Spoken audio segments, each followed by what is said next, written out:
Apamba Pamdaba Sima de Yengaga Aduga Ahogi Leba Mayam Ahogi Bazar Mayam Sina Sima Hon Sida Ladiba Karino Sima Honda Toribas Film Kabi Kaino Isaac Tashing Nadi Kangbo Watpa Kitang Watpa Mali Kano Ayambada Sima Holsika Hena Ugabo entertainment ki pot amanene ui entertainment pot ti oidi oya duga most probably ayamba de yam chauna fibung pan sida sima hol na puri bisidi akhoi education ne culture ne media si yam chauba impact ama sima hol na kento lami sima hol da ajik akhoi gi laiba Hana Hogi celluloid film sticky laiba projector Hoya Hamba Hon Kapise picture Hana Lermi, backtext Habam Lermi, Mosograph Habam Lermi, projector da all US made. Indiana's have a potom soide.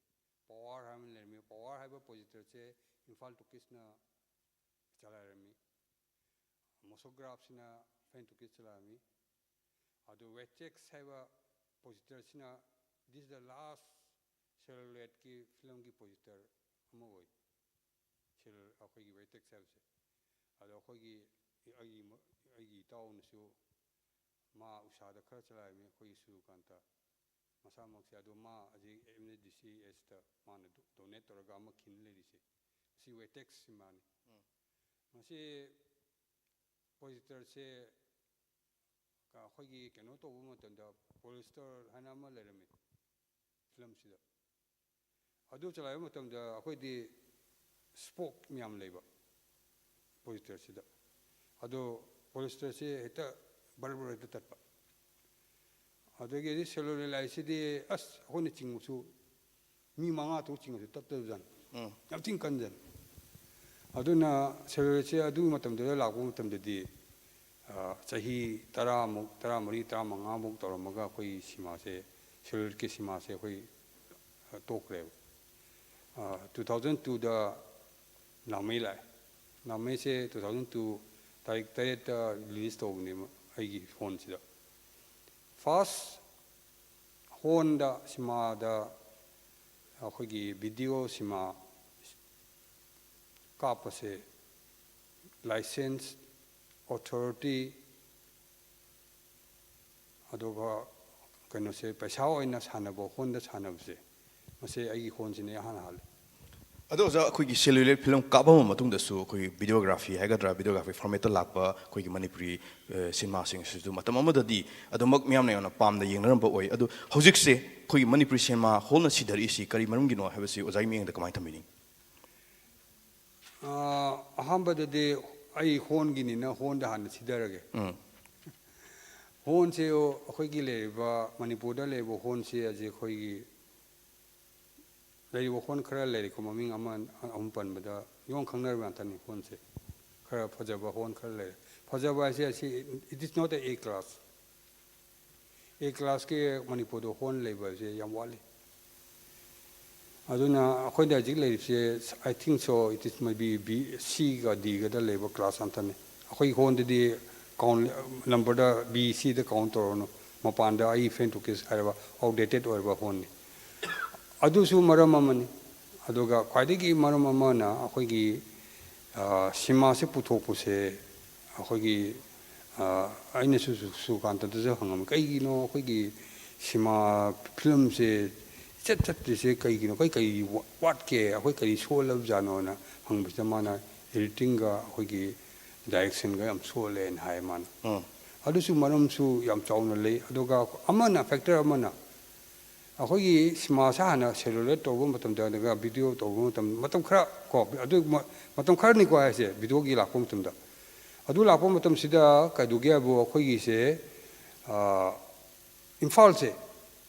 Imphal de sima 13 sima le me sima hol le me 13 sima hol se ne khang bu yaw bro miyam sida 13 sima se ai count to bu de mang se hai re ko fan to kiss ne mini friends ne asa ne jina ne Usha Shankar Mini Shankar Manta Cinema se Singamoida Aduga Hogi Machu Cinema and Imphal Tokis last release Imphal Tokis Pratap Tokis Yoris. Pratap Tokis Victory Victory says the Azil Labor Market at Chobom Landscape Lerido Adu Victory Cinema se Barada Torgas Hanavani Aduga Pratap Tokis Mapu Hogi Pabung Canuna Hogi Tamo Berbedans Hanavani and the Maya Anbuo Likedrava Hogi Brimongon Chalarama. Those are when a research finding had Tawakanda, more in a critics in Ibiba, Duga cinema lovers in Ibiba, Kanda Hogi. Article Mayama, like Mayam Tenabaganda, Manipuri, Hogi Manipur, the Marina, Manipuri, cinema wholesing habitat, cinema wholesing Sidar Kipsigi, Madam Si, Hector Mayampi.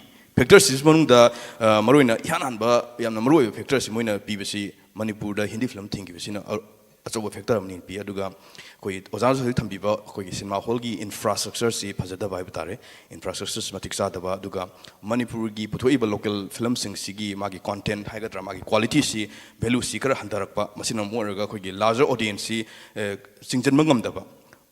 Adagi Aduga modern technology, internet lakpa, television lakpa, Sinsumar Moraga, OTT platform, the Kari, the YouTube, the cinema, Singsilo, Yin Kipsina, theatre the laga, hold the laga, Yin Bagi. Haina be have a tare sigi posi tadoki have a research finding the mam thing. Simatang was a yabining broker by in Yosaming.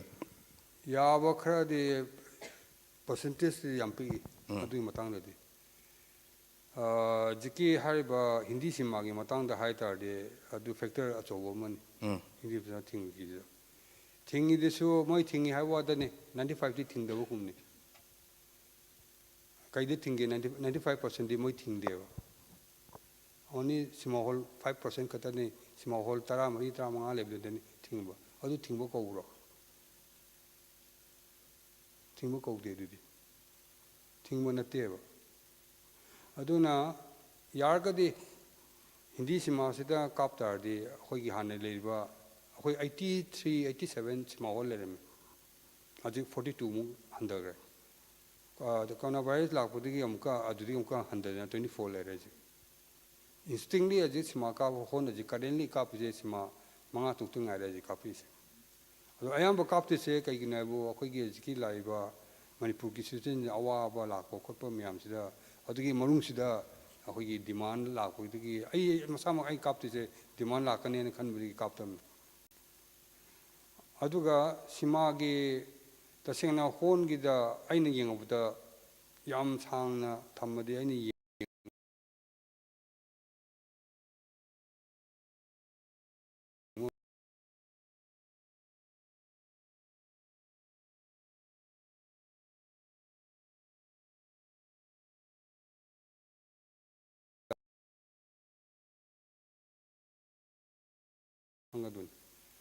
Although small holes, the small hole crowds in a Dukan say, I ain't congomatum, the ain't congomatum, that say Dukan Chani Kumba, Cham and Kaikum, the Lermy Punapuza, Matam, the Hogimitron Simasan of the Wang Taki Wang with the Su 1982 Sanamatum, the Adudel labor crowd to Kansaparko Yorim.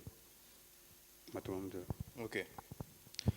Santo Hamburg round it Tagatsari, Marino was a Santo and Tambi from Siakogi whole salary, Babatari, whole salary, since to one bar, make a gallic pressure lakpa, Selgi Dima lakpa, Sigum gas in Sumorga, whole Sikapang and the Film Sulakpa, Aduga, Ori Filmsi, Kogi, Manipurgi, Cinema whole Sidar Primacy factors, Yam Cre, Factor Yam Kipsumunda, Kogi, Hazu Tambikiva, Kogi, one bar, Hindi Filmgi. Kai thing Lakiva, Adagi, Holgi, infrastructure, the Swedarakpa, the Manipuri Cinema's quality, and the Rakpasumaka, so Maramo, but the modern technology, like Morga, cinema, the Salaga cinema, hold the Salaga cinema, Young Bishan, and the Rakiva, Sigumum Cameron Lake, but have you?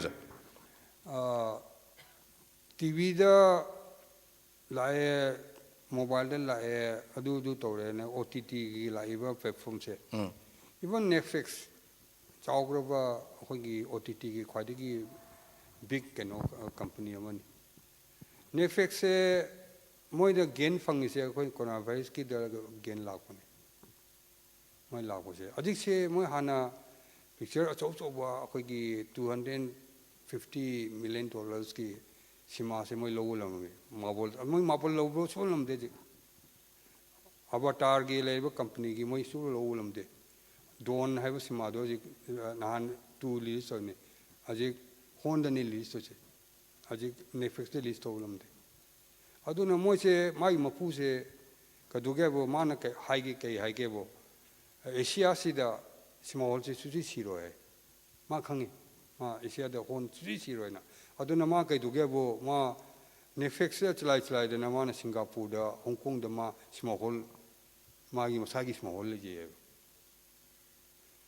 ꯑꯗꯨꯅ ꯁꯤꯃꯥ ꯍꯣꯜꯁꯤꯗꯤ ꯌꯥꯝꯅ ꯑꯩꯈꯣꯏꯒꯤ town ꯑꯃꯗ ꯑꯦꯟꯇꯔꯇꯦꯟꯃꯦꯟꯒꯤ ꯋꯥꯈꯜꯗ ꯅꯠꯇꯕ ꯑꯩꯈꯣꯏ ꯀꯜꯆꯔꯒꯤ ꯊꯤꯝꯁꯇ ꯅꯠꯇ꯭ꯔꯒ ꯑꯩꯈꯣꯏꯒꯤ ꯑꯦꯗꯨꯀꯦꯁꯟꯒꯤ ꯊꯤꯝꯁꯇ ꯅꯠꯇ꯭ꯔꯒ ꯃꯤꯗꯤꯌꯥꯒꯤ ꯊꯤꯝꯁꯇ ꯌꯥꯝ ꯏꯝꯄꯣꯔꯇꯦꯟ ꯑꯣꯏ entertainment hana aduda base tawga lobigunu atal lerega akhoi leba organization miyam leriba nusi organization miyam leje heta small sida heta jump tawwa madi harap ku moini heta tingdenba one factor amasu lei akhoi gi lampak da kapase mase kaida bya legebo producer ga director ga moise maying am tayo kaino lampak ki producer ni lampak ki actor ni na haigi ne aji haina ba hora cinema ki values yam handar ko hai batare oja santo bai oja santi prabha lak sege oja santi prabha oja santo mo thabiri wa hum si soidin yabining mini khali kai ginor ga oja su aseng bidi oja santi prabha ji masamak nurse oina horok pani aduga ju si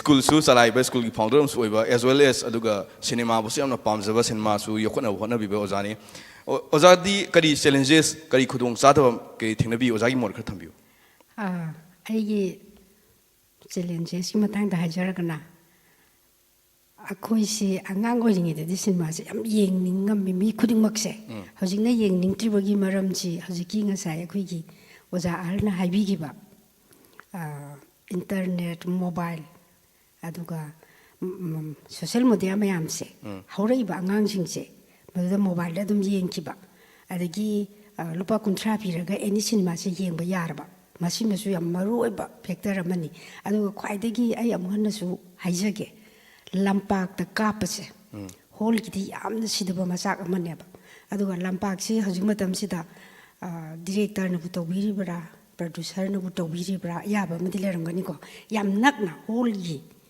ꯑꯩꯈꯣꯏꯒꯤ ꯅꯤꯌꯣꯝ ꯑꯃꯗꯤ ꯂꯩꯖꯕꯅꯦꯕ 3 ꯀꯤꯂꯣꯃꯤꯇꯔꯁꯤ ꯂꯥꯞꯇ꯭ꯔꯒꯗꯤ ꯀꯥꯞꯄ ꯌꯥꯗꯦ ꯑꯗꯨꯒ ꯍꯣꯜꯒꯤ area ꯃꯈꯩ ꯂꯣꯏꯅ ꯀꯥꯞꯄ ꯂꯣꯏꯔꯕ ꯃꯇꯨꯡꯗ ꯑꯗꯨꯒꯨꯝꯕ ꯆꯦꯔꯤꯇꯤꯁꯤ ꯀꯥꯞꯀꯗꯕꯅꯤ ꯍꯥꯏꯕꯗꯤ ꯑꯩꯈꯣꯏꯒꯤ ꯑꯆꯧꯕ ꯌꯥꯝꯅ ꯑꯃ ꯂꯩꯖꯕꯅꯦꯕ ꯀꯣ ꯑꯗꯣ ꯑꯩꯅ ꯑꯣꯖꯥꯗ ꯈꯪꯖꯅꯤꯡꯕꯅ ꯑꯣꯖꯥ ꯑꯩꯈꯣꯏꯒꯤ ꯏꯟꯇꯔꯅꯦꯠꯀꯤ ꯖꯨꯛ ꯑꯣꯏꯕ ꯇꯥꯔꯒꯁꯨ ꯏꯟꯇꯔꯅꯦꯠꯀꯤ ꯑꯦꯔꯥ ꯑꯣꯏꯕ ꯇꯥꯔꯒꯁꯨ ꯑꯩꯈꯣꯏꯒꯤ ꯑꯇꯣꯞꯄ ꯁ꯭ꯇꯦꯠꯁꯤꯡ ꯍꯥꯏꯕ ꯇꯥꯔꯦ ꯑꯇꯣꯞꯄ ꯏꯟꯗꯤꯌꯥꯒꯤ ꯑꯇꯣꯞꯄ ꯆꯥꯎꯈꯠꯄ ꯁ꯭ꯇꯦꯠꯁꯤꯡꯗꯗꯤ ꯊꯤꯌꯦꯇꯔꯗ ꯆꯠꯂꯒ ꯃꯜꯇꯤꯄ꯭ꯂꯦꯛꯁꯇ ꯆꯠꯂꯒ ꯁꯤꯅꯦꯃꯥ ꯌꯦꯡꯕꯒꯤ ꯆꯥꯡꯁꯤ ꯑꯗꯨꯝ ꯆꯠꯅꯔꯤ ꯍꯥꯏꯕ ꯇꯥꯔꯦ ꯑꯗꯣ ꯃꯣꯏꯒ ꯌꯦꯡꯅꯕ ꯀꯥꯟꯗ ꯑꯩꯈꯣꯏꯒ ꯈꯦꯠꯅꯔꯤꯁꯤ ꯀꯔꯤꯅꯣ ꯑꯣꯖꯥꯒꯤ ꯃꯤꯡꯗ ꯍꯣꯏ ꯑꯩꯈꯣꯏꯒ ꯈꯦꯠꯅꯔꯤꯁꯦ ꯑꯩꯈꯣꯏꯒꯤ ꯃꯅꯤꯄꯨꯔꯗ ꯂꯩꯔꯤꯕ ꯍꯣꯜꯁꯤꯕꯨꯗꯤ ꯃꯇꯤꯛꯄꯨꯗꯤ ꯆꯥꯗꯦ ꯀꯣ ꯑꯗꯨꯒ ꯐꯖꯕꯁꯨ ꯌꯥꯝ ꯋꯥꯠꯂꯤ ꯑꯩꯈꯣꯏꯅ ꯃꯁꯤꯗꯩꯁꯤꯗ ꯃꯄꯨꯡ ꯐꯥꯅ ꯁꯦꯝꯕꯁꯨ ꯉꯝꯖꯗꯦ ꯑꯗꯒꯤ ꯑꯩꯈꯣꯏꯒꯤ ꯂꯥꯛꯏꯕ ꯏꯟꯀꯝ ꯃꯥꯔꯀꯦꯠꯁꯤꯗꯒꯤ ꯂꯥꯛꯏꯕ ꯄꯣꯠꯁꯤꯡꯁꯤ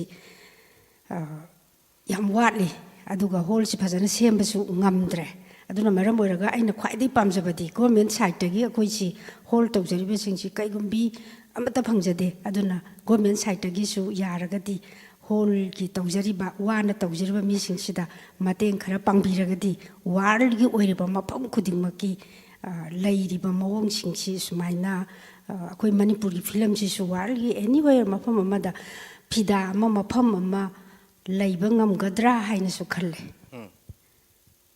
ꯑꯗꯨꯒ ꯑꯩꯈꯣꯏꯒꯤ ꯒꯚꯔꯟꯃꯦꯟꯠꯀꯤ ꯁ꯭ꯇꯦꯠꯀꯤ ꯁꯤꯅꯦꯒꯤ ꯗ꯭ꯔꯥꯐ ꯄꯣꯂꯤꯁꯤ ꯑꯃꯗꯤ 2016ꯗ ꯁꯦꯝꯕꯒꯤꯕ ꯋꯥꯐꯝꯗꯤ ꯂꯩ ꯍꯧꯖꯤꯛꯐꯥꯎꯗ ꯄ꯭ꯔꯦꯛꯇꯤꯀꯦꯜ ꯑꯣꯏꯅ ꯏꯝꯄ꯭ꯂꯤꯃꯦꯟꯠ ꯇꯧꯕ ꯉꯝꯗꯕꯒꯤ ꯁꯤ ꯃꯇꯥꯡꯁꯤꯗꯗꯤ ꯌꯥꯏ ꯊꯝꯕꯤꯌꯨ ꯀꯩꯁꯨ ꯀꯥꯏꯗꯦ ꯑꯗꯨꯝ ꯁꯤ ꯏꯟꯇꯔꯦꯁꯇꯤꯡ ꯂꯩꯅꯕ ꯑꯗꯨꯝ ꯗꯤꯁꯀꯁꯟꯁꯦ ꯑꯃꯅ ꯑꯗꯨꯝ ꯉꯥꯡꯅꯕ ꯀꯩꯁꯨ ꯀꯥꯏꯗꯦ ꯑꯣꯄꯟ ꯑꯣꯏꯅ ꯇꯧꯁꯦ ꯑꯩꯈꯣꯏꯒꯤ ꯗꯥꯏꯔꯦꯛꯇꯔ ꯑꯣꯏꯔꯤꯕ ꯁꯟꯖꯨꯅ ꯌꯥꯝ ꯊꯋꯥꯏ ꯌꯥꯎꯕꯅꯤ ꯃꯥ ꯄꯤꯛꯆꯔꯁꯦ ꯃꯅꯤꯄꯨꯔꯗꯗꯤ ꯃꯥꯁꯦ ꯊꯥꯒꯠꯄ ꯌꯥꯔꯕꯅꯤ ꯃꯅꯤꯄꯨꯔꯗ ꯑꯇꯥꯡꯕ ꯃꯤ ꯑꯃꯅꯤ ꯃꯥꯁꯦ ꯐꯤꯂꯝꯒꯤ ꯃꯇꯥꯡꯗꯗꯤ ꯑꯗꯨꯅ ꯑꯩꯈꯣꯏꯒꯤ ꯏꯇꯥꯎ ꯃꯔꯨꯞ ꯁꯨꯖꯨꯀꯥꯟꯇꯒꯁꯦ ꯃꯣꯏꯁꯤ ꯌꯥꯝꯅ ꯁꯤꯅꯦꯃꯥꯒꯤ ꯌꯥꯝ ꯋꯥꯖꯕ ꯀꯥꯡꯕꯨꯅꯤ ꯍꯧꯖꯤꯛꯁꯨ ꯃꯣꯏ ꯍꯣꯠꯅꯕꯗꯤ ꯁꯣꯏ ꯂꯦꯞꯇꯦ ado sin commission se most probably 2019 the ahoi phame okay art and culture gi ahoi gi honorable chief minister na chair oiraga man budi attend tawdre ado director ga ahoi gi keno ga secretary ga moi gi art and culture gi torga ahoi phaminaraga ahoi gi adu member se 12 la 13 la kumbo members I is one of the members oi draft to draft to bolorega akhoi sima gi matang da puthokpa matam da sima hol gi matang puthokpa da moina without any executive side gi chu knowledge leitana moina ita assembly da sarkar gi se yam phajaba policy ama moi tungan mum lejeba concern to den ita hapchen ba asigi habit si mase to ko phabu jan aduna moi ppp na hum khak moi puthwe moi private party keno na ama mai puthoi ne mangdu adu santo ga id yadabne akhoi sin commission masida tawdo apply tawdo de akhoi lojer roina loan akhoi adu tawbuga loan lobuga kai kan kai khene kesu khene de grand guwahati kumbada natraga akhoi gi assam toriba finance ki akhoi gi grand p grand se maharashtra p gujarat p ati akhoi sinkim pikra sikim do mo ji towe akhoi state sida problem se yam ne akhoi jo do pressure pi jo akhoi kitang akhoi na chu matam chade na khalaga akhoi tawdu wane ba ado sin pressure se yaw policy se yam phajaga pochi an tani ado hon gi dam tadi ai gi da chi do angon de le chi do no ma no na tawgu ying ba ado masi sanju na yagada yarodra su kanta kai khale oza Surijkanta film forum Manipur gi chairman oi moina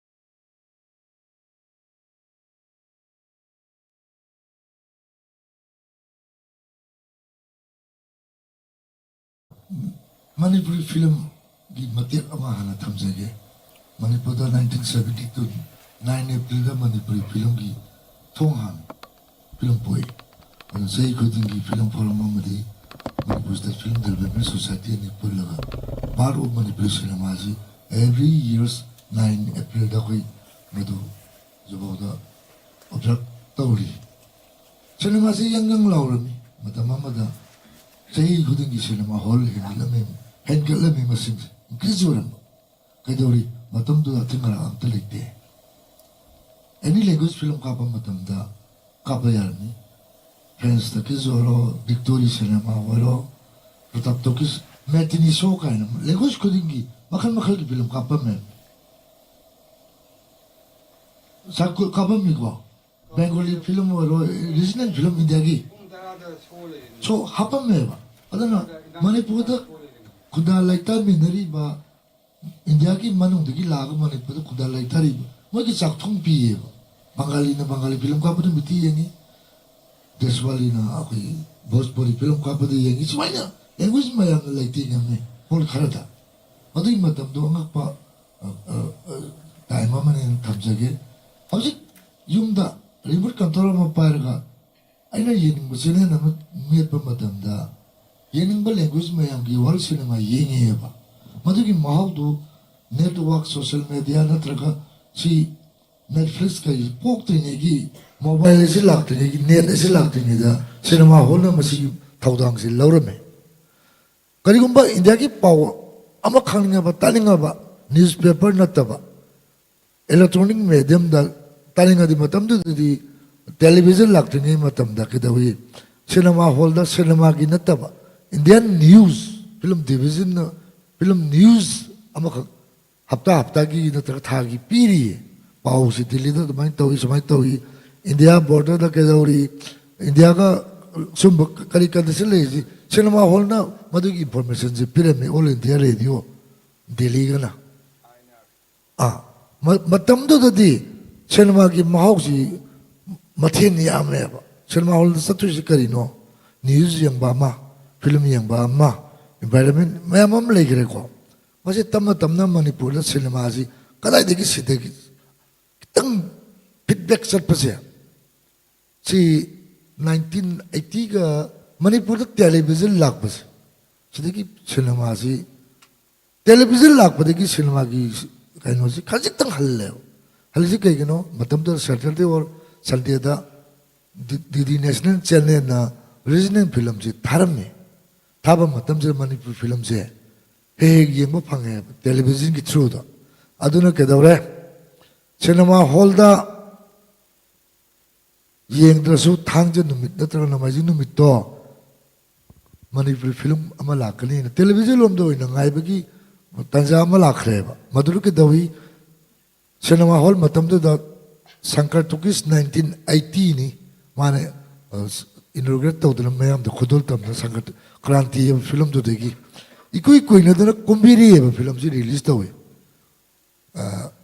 sankar tukis da ke dawi producer si director si G Narayan Sharma है ना बाबुंग कसांपत की NS film की चीनी मागी नहीं लम्जा पसुराम साफाबी oolong था की वांगसु दसु अच्छा ना मां बिस्नारी हेलो लोन मक्से मागी नहीं माई film से तोमत तम दा मतलब Friday नहीं मैं नहीं जाने Friday से original film कापम बा दीदी national से ना पुंग मंगा दा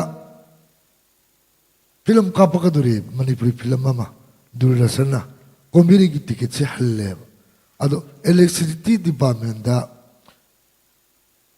haida bawani pabung dulai gore mana electricity department da wano me pung mari degina pung taruk pau da mai muthal piol electricity da matam do lamben electricity kano electric kasampana ya mo control toyไม่มุลเลยบะเชื่อว่าสิฮาวรมได้ลาสโซสิฮาวรมได้เสียมียาวยาวรมเดไม่มุดขีบได้กี่ดีหาเลยก็มรีละเชื่อว่าจะเที่ยงเขาเองอะดูกี่ culture เลยที่มันพูดอ่ะอะดีมาตุ้งตัวโมบายละก็ได้ดีปุ่งใจเสียเลยอะดูใจน่ะสุดก็จะสุดกันแต่อีหลักสิ่งนี้สิมารวยน่ะคุยกี่ modern technology หลักขีบได้กี่สินมา hold สัตว์ละก็ยิงบุกี้สังสิหันตะกี้บุตรก็สู้คุยไม่ใช่มาตัวกรมนะอัตโตปิสิเดตที่ still ซินีมา lovers คุยกี่ซินีมา hall สัตว์ละก็ยิงบุษางเสียตัวมักเลยวันนี้นะคุยมาตัวกรมนะซินีมา hall ซินีมา hall สัตว์ละก็คุย audience ซินีมา hall ก็ไม่ตัวเตลิงก็ตะกี้ให้สิเนี่ยสินะคุยสิหลักการสิดาคุยนะอุปสิ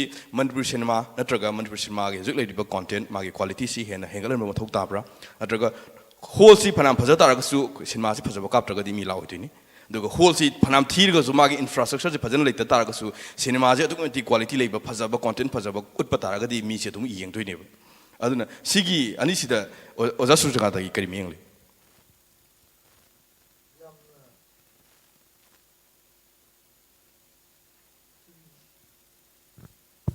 สิที่มีอันนั้นขังได้บ่วันนี้ละ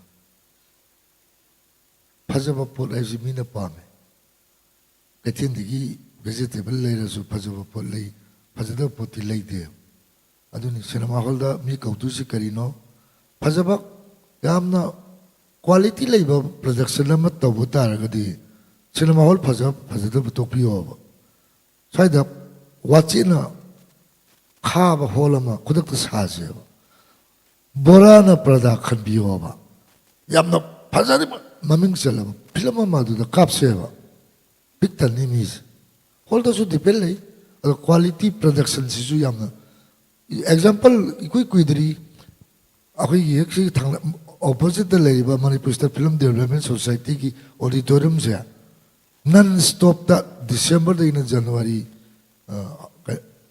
lolum dai festival si ki object thing mane queue the cinema ka pe audience watte karigino barrel chalaba YouTube tawari li raba adi publicity is important level. Episode. Ado nusibagi nusimanbagi hai ba web series deki film on ba film si ticket pang nade. Madugi production cost collection cost de hai jar ore Manipur si amli chen khai ba am le. Cinema si MSF DS ki auditorium si 777 seat capacity ne. Masih houseful ama oi ba basi press ta kizna hafta ani houseful oi baga normal houseful oi baga si da pasa tai kali gi press ta kizgi rated nemi normally yamna reasonable oi ba rate le aduna tek ta sentan maneba regular theater oibenina adu MSF days ta de nomoda lupa la ne hum tale film do phazan je ba ko production quality piece contents phaja ba khanji aigi imane ibni ipane ibni ai khoi gi isen nu pine heroil kumala si akhoi gi ima bong ni be wari chen nama si hero si dikana tam si gen like dia ma kumba film do adu na di film quality pur pong mo yes yam ling story ma khak viral salaba youtube tak kai da wari li graba ma khak nambadi any actor actress kuma adu kuma film ni no siman bi yaris ꯑꯗꯣ ꯑꯣꯖꯥ ꯑꯩꯈꯣꯏꯒꯤ quality ꯂꯩꯕ film ꯄꯨꯊꯣꯛꯄꯒꯤ ꯆꯥꯡꯁꯤ ꯌꯥꯝꯅ ꯄꯨꯊꯣꯛꯄ ꯉꯝꯗ꯭ꯔꯤꯁꯤ ꯑꯩꯈꯣꯏꯒꯤ ꯃꯅꯤꯄꯨꯔꯒꯤ ꯁꯤꯅꯦꯃꯥꯒꯤ ꯑꯣꯏꯅ ꯃꯁꯤ ꯀꯔꯤ ꯑꯋꯥꯠꯄ ꯂꯩꯕꯒꯤꯅꯣ ꯃꯁꯤ ꯀꯔꯤꯅ ꯃꯦꯟꯈꯠꯂꯒꯗꯤ ꯃꯦꯟꯈꯠꯄ ꯉꯝꯒꯅꯤ ꯈꯜꯂꯣ ꯐꯤꯂꯝ ꯃꯦꯀꯔꯁꯤꯡꯁꯤ ꯈꯤꯇꯪ ꯐꯥꯎꯟꯗꯦꯁꯟ ꯌꯥꯎꯕ ꯑꯃ ꯆꯪꯉꯦ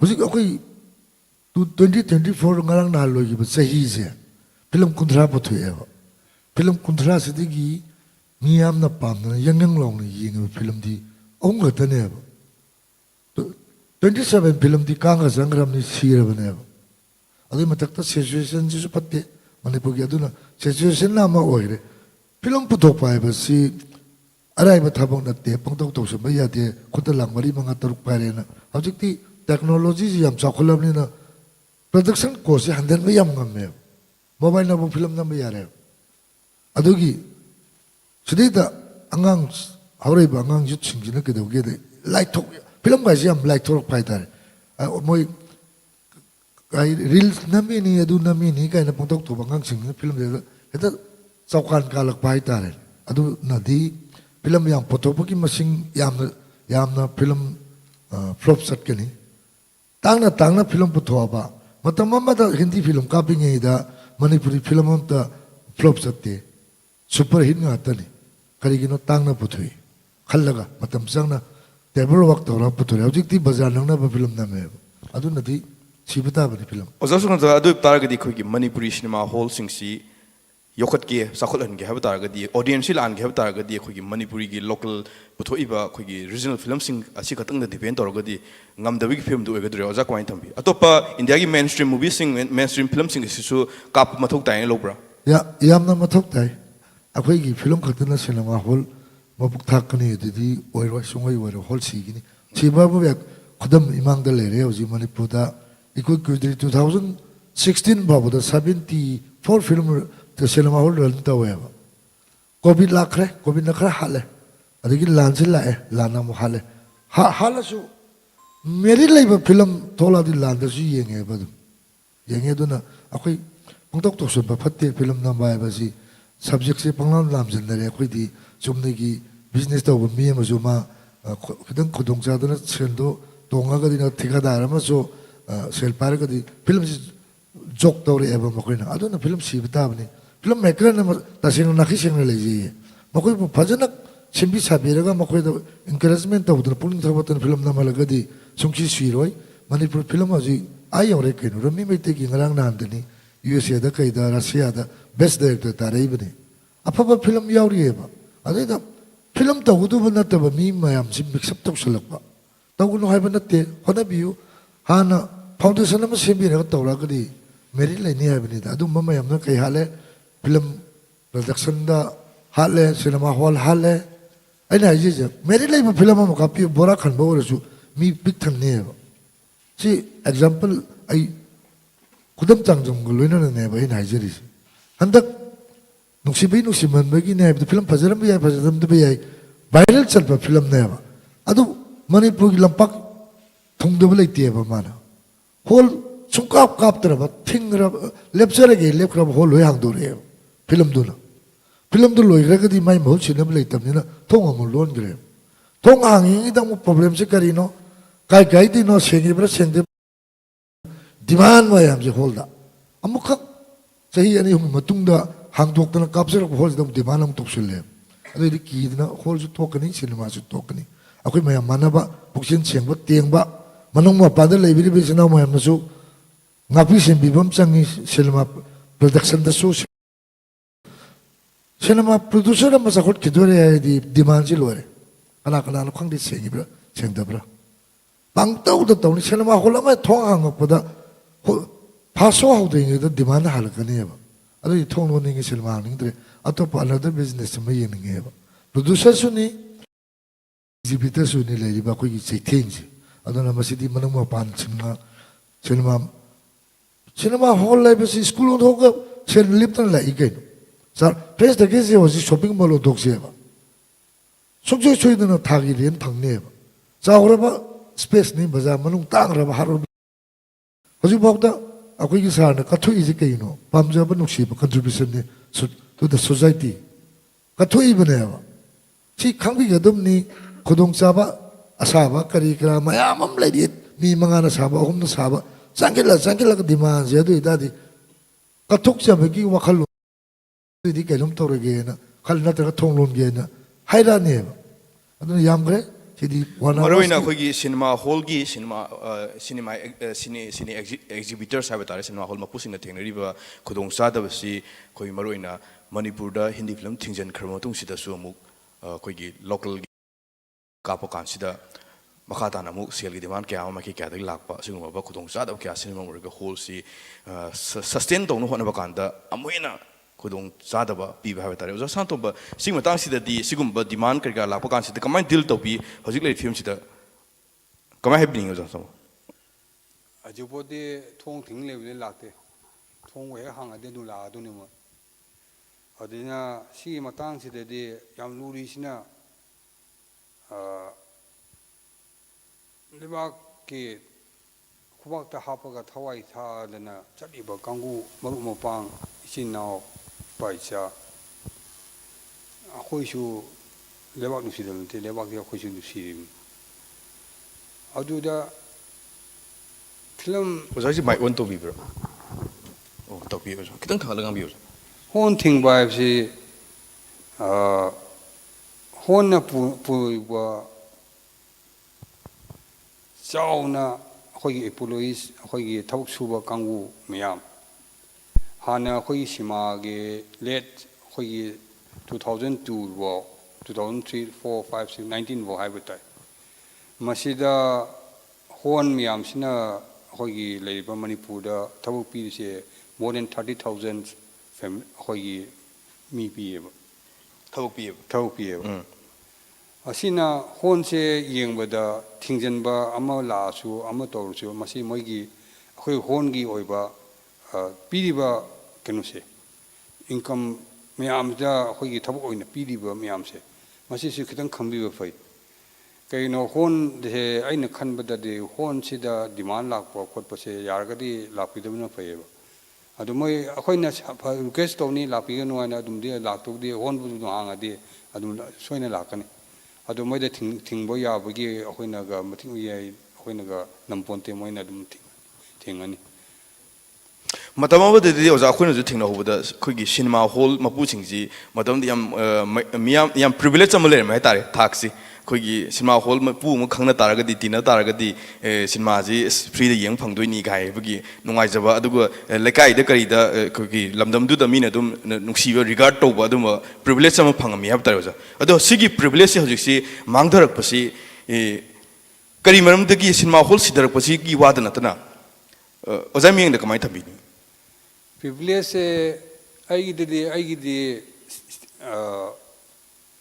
mang daba adum mang de hawiya adum mi khara di mang wenena wakandam kalambiya kayino ai de kathokpa mo yauri binina kathokpa ai di sima se mi tara yingosu kun yingosu houseful or so ai di chamani kayino ai sida money ai sagi money tan bigi wan lari treba simatang sida yam interesting oi no ojajin navy on hori ha aduga cinema exhibitors oi gibsi kamai lakhi no matem dang tendang thambi ya bro jagi ai huguli liver da dog harbor sida ai sai ani gi ai service to me dog harbor sida ado dog harbor da service to me gi akhoi han mathang akhoi di han telegraph phainam ko la me chi daga napag ibido ado akhoi ipa bungon sina masna emergency type term ka thare ba ngoda akaino ma anu da tasina har de ila oidu ba I will never leave my job adu yam emergency da high bidigi aina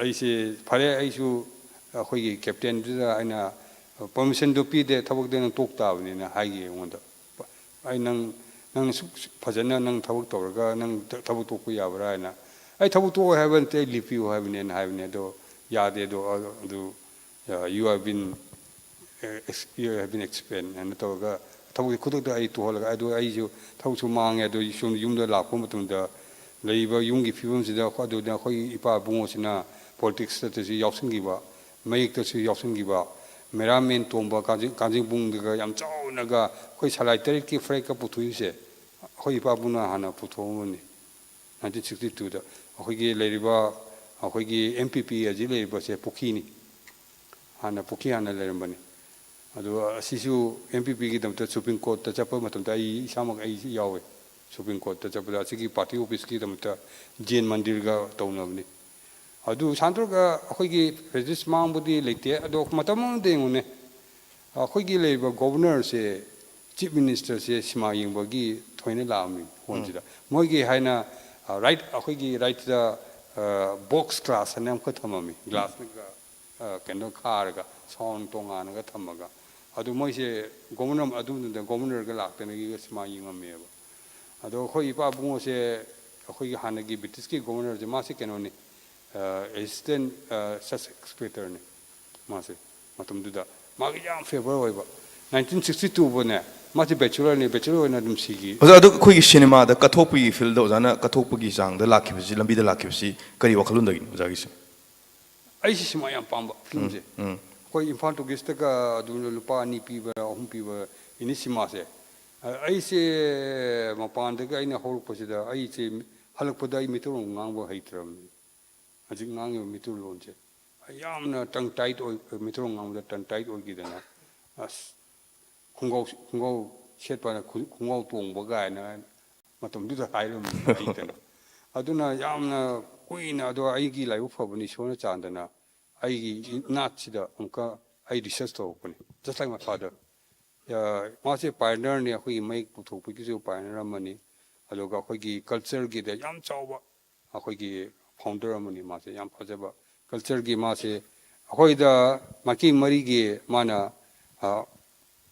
khoi gi mitei marup ana khoi sanarmi chiki gi marup mu sanarmi chiki digi lupa manga tara ji kho ai na ji chairman ori dugi okay ado jang asigi topic sida amung la kanda maroina koigi seni exhibitors na thingnari ba challenges sing si maroina sel gi demand yam toina lakpa aduga leidibal regional films si khatangna kapa kanda koigi seni exhibitors sing sustainable oiba ngamak ta baitare magi income si maramuduna koigi manipur cinema hall si sidar pugi aso maram su oi adu hojik si oza solution ha tare hojik si solution da yeng tare kari tawba tar gadi seni exhibitors sing si chakop pi ai sini exhibit thingna riba challenges sing asi matau kram na kon ga dage ozai mot ka thambiwa sima se akoi gi local koi manipuri sima se yam phajana puthokpa darkar ma lei no wanda du le ada ani su da yam important ani mak se akoi gi hana sima se tawu matam da mitoron sima se kapa matam da hindi sima nam ka mahut sin bane ba adu de akoi gi choice amana hindi kapa matam da amka tha ama ni le ga mitoron sima ka bje adu di crowd se am lae ba matam da soli si maming am chat khi du soli kapa kanda koigi manipur gi olang thog wang ma kapa olang thog gi wang man hen yingi ga habgi paw le ki oza adu akoi tha to ka ki wang ka gi wang se mase kan to gebo masida akoi gi asana plo hum chu si gi matam du da case ka dan khotana akoi gi no moi gi khulai mun bada akoi gi gas mini akoi gi fence mini abdo adu gi gas to lotion na lam dana case loi kan de loi gi wo ki case ka mi si gi ba adu case drop to bo ni yang kuina case ka ram adu gi matang da jo adu sima se adu ma adu hindi sima se hindi sima de hari ko any language sida bar tham ba se mase yar ka di ta to bu na fa bara ni khale ke no mi su akoi gi mitoron de akoi mapan de akoi mitoron gi se thing ai ta de akoi si hat to ne ba to roi dro aduna yar ga di language sidi education port amani ana khalaga masidi kitang ni lek tok tok na pai ado tawroi hai de akoi na di request to wa ne adu moi de am depend to aduga yar ga local sima se akoi na puthok se akoi budget se yam pik pik na puthoi ba akoi saka se kai nu khang de saka de am ko hete taining ba ngang ngang da ba ꯉꯥꯡꯕꯁꯨ ꯌꯥꯗꯕꯒꯨꯝ ꯇꯧꯕ ꯑꯗꯣ ꯁꯤꯗꯤ ꯑꯩ ꯈꯤꯇꯪ ꯍꯥꯏꯔꯒꯦ ꯁꯔꯀꯥꯔꯗ ꯍꯧꯖꯤꯛꯀꯤ producer ꯃꯌꯥꯝ ꯂꯩꯔꯤꯁꯦ ꯑꯩꯈꯣꯏꯒꯤ ꯗꯥꯏꯔꯦꯛꯇꯔ ꯍꯩꯇꯕ ꯍꯩꯕ ꯂꯩ ꯑꯩꯈꯣꯏ ꯄꯨꯁꯄꯥ ꯍꯥꯏꯕꯁꯦ ꯑꯩꯈꯣꯏꯒꯤ ꯃꯤꯇꯩ ꯃꯆꯥ ꯑꯩꯈꯣꯏ ꯃꯥꯔꯁꯦꯜ ꯑꯥꯔꯠ ꯇꯝꯕ ꯃꯥꯅ ꯗꯥꯏꯔꯦꯛꯇꯔ ꯑꯣꯏꯔꯤꯕꯅꯤ ꯑꯗꯨꯒ ꯂꯥꯁꯦꯟꯗꯦꯟꯗ ꯃꯥꯅ ꯑꯣꯏꯔꯤꯕꯅꯤ ꯑꯗꯨꯒ ꯍꯧꯖꯤꯛꯀꯤ ꯑꯩꯈꯣꯏꯒꯤ ꯄ꯭ꯔꯣꯗ꯭ꯌꯨꯁꯔ ꯂꯩꯔꯤꯕ ꯐꯤꯂꯝ ꯄꯨꯊꯣꯛꯏꯕ ꯃꯦꯀꯔꯁꯦ ꯃꯁꯦ ꯁꯤꯃꯥ ꯍꯣꯜ ꯃꯅꯤꯄꯨꯔꯒꯤ ꯁꯤꯃꯥ ꯍꯣꯜꯁꯤꯗꯤ ꯃꯣꯏ ꯅꯨꯡꯁꯤꯕꯤꯔꯗꯤ ꯑꯗꯨꯗ ꯑꯍꯥꯟꯕ ꯑꯦꯝꯕꯗꯨ ꯄ꯭ꯔꯥꯏꯌꯣꯔꯤꯇꯤ ꯑꯗꯨ ꯊꯝꯒꯗꯣꯏꯅꯦꯕ ꯑꯗꯣ ꯄ꯭ꯔꯥꯏꯌꯣꯔꯤꯇꯤ ꯑꯗꯨ ꯊꯝꯅ ꯁꯤꯃꯥꯁꯤ ꯄꯨꯊꯣꯛꯄꯗ ꯒꯨꯖꯔꯥꯠꯇ ꯁꯤꯃꯥ 600 ꯁꯤꯃꯥ ꯍꯣꯜ ꯂꯩꯌꯦꯕ ꯌꯨꯄꯤꯗ 1500 ꯁꯤꯃꯥ ꯍꯣꯜ ꯂꯩꯌꯦꯕ ꯑꯗꯨꯒ ꯀꯩꯅꯣꯗ ꯃꯍꯥꯔꯥꯁꯇ꯭ꯔꯗ ꯃꯣꯔ ꯗꯦꯟ 1500 ꯂꯩꯌꯦꯕ ꯑꯗꯨꯒ ꯑꯩꯈꯣꯏ ꯍꯣꯜ खरा कलकत्ता लेबो होन अतो अतै खरा लेबो जे मोर देन 10000 होन से हाइर चेबो लेबो अदुदा फिल्म पुथोबो अदुदा कापनो फिल्म से मणिपुर पुथोपदो फिल्म दो पुथोतना मपानदा 10000 स्मा होल लेदो अदु कापनो दो पुथोबो अदु पुथोबो मतमददि मोय अदुम लुपा अमदो छु तिकेट अमदो लुपा अमदो नोमदो लिसिंग तारनि गनि अदुगी पोतो आई बोय थमनिंगी मोई OTT दा दुम चक्रे OTT सिदि मसे अखोइगी आर्टिफिशियल इंटेलिजेंस की वासे आइदी यानिंगबा खरा कनोददि यानिंग फील्ड खरददि यानिंगे अदु आइदी 55% to 60% दि आर्टिफिशियल इंटेलिजेंस जे आइजो यानिंग दे कइनो आर्टिफिशियल इंटेलिजेंस मसे सोकपगी लेबा सिमागी ऑटोग्राफी की लेबा दे याम फजरे हजिकचे ऑस्ट्रेलिया लेबजे one the biggest cinema hall नि मोलेजे 70 स्क्रीन दो पाए सांगवन 120 सांग अदुगी सिमा होल्डो अखोय मणिपुरदा अदुमगी अमा नि कुमो लेतारदी अदुके से अखोय जे अखोयगी सिदा फैसिलिटी अमा तौरिसे अखोयगी सिदा अमा तौरिसे से अखोय सेंटर अखोयगी जस्ट लाइक फ्रेंड्स दा कै सिको आइब्रा जगह अम लेबदो फेस्टिवल यम चाउन तौबदो अदु गुंबा तौनबदो अदु मचा अखोय जस्ट मेरा चुखटपा होरबने अखोयगी मणिपुरदा अदो Normally, I believe that foreigners will come to this place. I thazeva. Adu hope se prab thambiu. Simaki da film se da nungang bato suggestion any suggestion it may be. थागासिरि ओजा Santo मरोइना इन मथंगसि ओजा शांति Prabha the लाक्सगे ओजा हौजिकसि मरोइना any language ता हाबेतारे cinema कापा कांददि any language की cinema any लोन की सिनेमा कापदा थिंगम थोकते हेबदुनि कैगिनोरगा सिनेमा हाबसि नॉट ओनली एंटरटेनमेंट नति मसि एजुकेशनल पर्पस अमो ओइना सिजनरबा दुंगबा यामना कानबा मीडियम हमने हातारे अदुना मणिपुरदा हौजिकसि लोन खरगी हाबेतारे मरोइना हिंदी हाबेतारे हिंदी की लोन की सिनेमा थिंगबसिना मणिपुरी सिनेमा हॉल सिदरपदा असो मरममसु ओय मसि थिंगबम थोकते मसि थिंगद मसि लोक अथिंगबजि लोकथोकपा तारगदि सिनेमा हॉल सखरपदा अचो मतिंगदि ओयगनि हाबनि अदुगा अतोपा अखोयगी मणिपुरगी लोकलगी पुथोइबा पोसिसु क्वालिटी सि लैना पुथोक्सि हाबो वहमदुनि अदुगा गवर्नमेंट की माइकेदिगिसु मतिंग पाहानि वहमदु थंबिरि ओजा शांति प्रभागी वहम थबिनिमि ꯑꯩꯅ ꯃꯇꯥꯡꯁꯤꯗ ꯍꯥꯏꯖꯅꯤꯡꯕꯁꯤ ꯍꯧꯖꯤꯛꯀꯤ ꯂꯣꯟ ꯈꯨꯗꯤꯡꯃꯛꯀꯤ ꯑꯩꯈꯣꯏꯒꯤ ꯍꯤꯟꯗꯤ ꯑꯣꯏꯔꯣ ꯏꯪꯂꯤꯁ ꯑꯣꯏꯔꯣ ꯇꯥꯃꯤꯜ ꯑꯣꯏꯔꯣ ꯂꯩꯔꯤꯕ ꯃꯌꯥꯝꯁꯤ ꯇꯧꯔꯨꯕ ꯃꯇꯝꯗ ꯑꯩꯈꯣꯏ ꯍꯣꯜꯁꯦ ꯈꯔ ꯃꯔꯥꯡ ꯀꯥꯏꯅ ꯃꯤꯁꯦ ꯂꯥꯛꯀꯗꯕ ꯃꯥꯜꯂꯦ ꯑꯩꯈꯣꯏꯅ ꯏꯁꯝ ꯁꯝꯅ ꯍꯥꯏꯔꯕꯗ ꯁꯔꯦꯡ ꯊꯣꯡꯕ ꯆꯥꯔꯒꯁꯨ ꯅꯨꯡꯇꯤꯒꯤ ꯆꯥꯅꯤꯡꯗꯦꯗ ꯂꯥꯏꯛ ꯗꯦꯠ ꯑꯗꯨꯃꯥꯏꯅ ꯇꯧꯗꯅ ꯉꯥ ꯊꯣꯡꯕ ꯆꯥꯔꯒꯁꯨ ꯉꯥ ꯊꯣꯡꯕ ꯃꯈꯜ ꯃꯊꯦꯜ ꯈꯔ ꯆꯥꯅꯤꯡꯉꯤ ꯑꯗꯩ ꯍꯪꯒꯥꯝ ꯊꯣꯡꯕꯁꯨ ꯑꯗꯨꯝ ꯍꯥꯎꯏꯀꯣ ꯑꯗꯨꯁꯨ ꯑꯗꯨꯝ ꯐꯩ ꯑꯗꯨꯅ ꯃꯈꯜ ꯃꯊꯦꯜ ꯏꯟꯁꯥꯡꯁꯦ ꯑꯩꯈꯣꯏꯅ ꯑꯌꯨꯛꯀꯤ ꯅꯨꯡꯗꯥꯡꯒꯤꯁꯨ ꯃꯊꯪ ꯃꯊꯪ ꯅꯣꯡꯃ ꯆꯥꯕꯁꯤꯗ ꯍꯣꯡꯉꯒ ꯆꯥꯕꯁꯤ ꯑꯩꯈꯣꯏ ꯏꯁꯥꯃꯛꯁꯨ ꯄꯥꯝꯖꯕꯅꯤꯅ ꯃꯤꯄꯨꯝ ꯈꯨꯗꯤꯡꯃꯛꯁꯨ ꯄꯥꯝꯒꯅꯤ ꯍꯥꯏꯅ ꯈꯟꯖꯩ ꯑꯗꯨꯅ ꯃꯔꯝ ꯑꯣꯏꯔꯒ ꯃꯃꯥꯡꯉꯩꯒꯤ ꯇꯧꯔꯝꯕ ꯑꯗꯨꯃꯥꯏꯅ ꯍꯥꯏꯔꯤꯕ ꯐꯤꯂꯝꯁꯤꯡꯁꯦ ꯂꯣꯏꯅꯃꯛ ꯇꯧꯕꯁꯤ ꯄꯥꯝꯖꯩ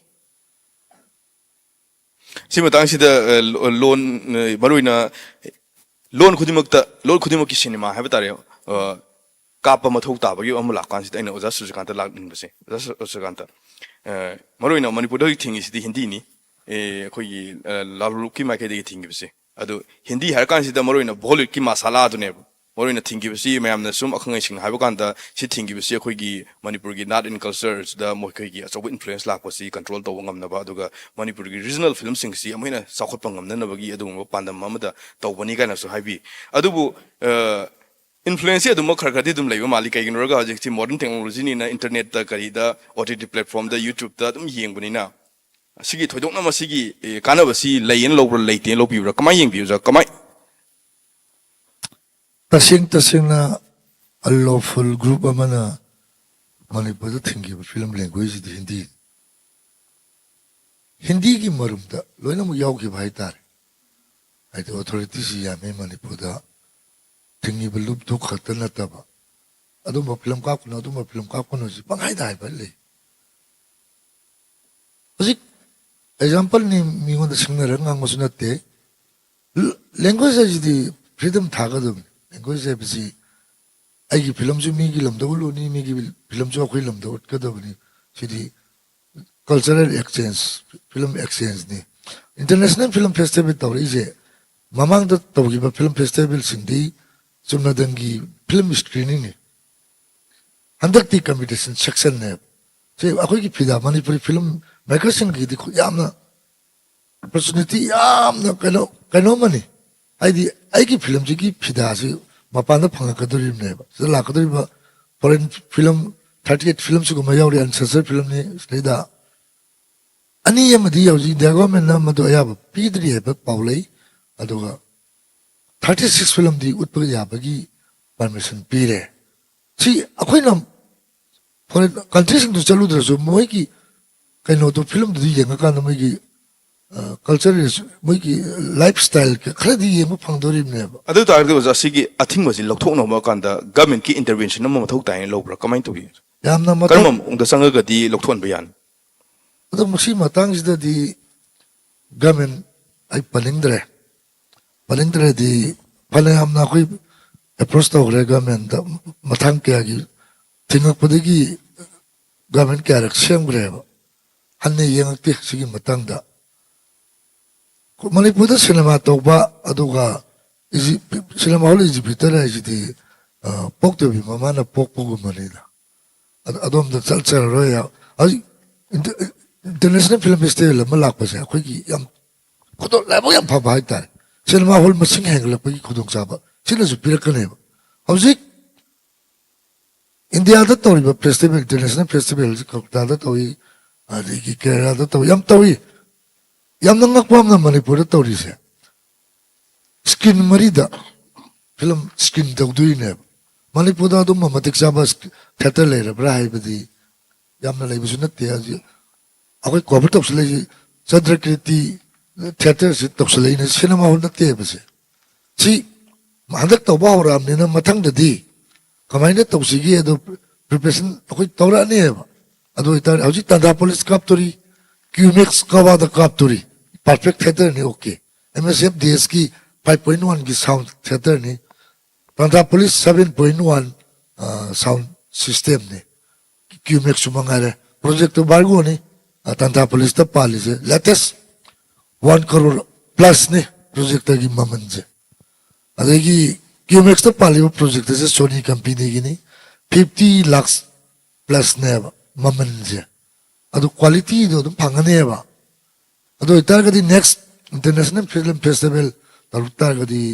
अदो म प्रोजेक्ट तो सी कोई सिटी कमीशन की मथक से पलक की खुदों चाबल लाखने बा एक्सपर्ट तो तो ने थिएटर अदो फिल्म में हम जी यंगरो कांदा अदो की कम्पिटिशन जी not only foreign to foreign film में हम कम्पिटिशन तो बोलते मणिपुरी यावरी ने प्लेटफॉर्म पीरी ने बा आई इंटर तो और बने केरवे ने बा अदो इतार कदी मथंगी इंटरनेशनल फिल्म फेस्टिवल लाकदा आई की सु क्वालिटी लेबा फिल्म नमक कम्पिटिशन सिदा ममांगी सहीदा एग्जांपल सी जर्मन लौगी वाला नत्रगा कंट्री में लौगी बदो आई लौगे वखल दो लगता कदी गुड फिल्म थोला ने सी हम चाबो अपॉर्चुनिटी ने अंदगी कनो से सिसु मधुपुरी दा तो फेस्टिवल हाई तारे सेल लेरगा तो बनते कोई सेक्रेटरी सजुना कोई चेंज जरगा गवर्नमेंट दी फुल सपोर्ट तोई अदो एयर मार्कता सही जी इंटरनेशनल फिल्म फेस्टिवल मणिपुर तौरी लुपा करोनी कायले काय अदुदी नत्रीबा खाइगतना बनी गवर्नमेंट जो तौरी में तो वो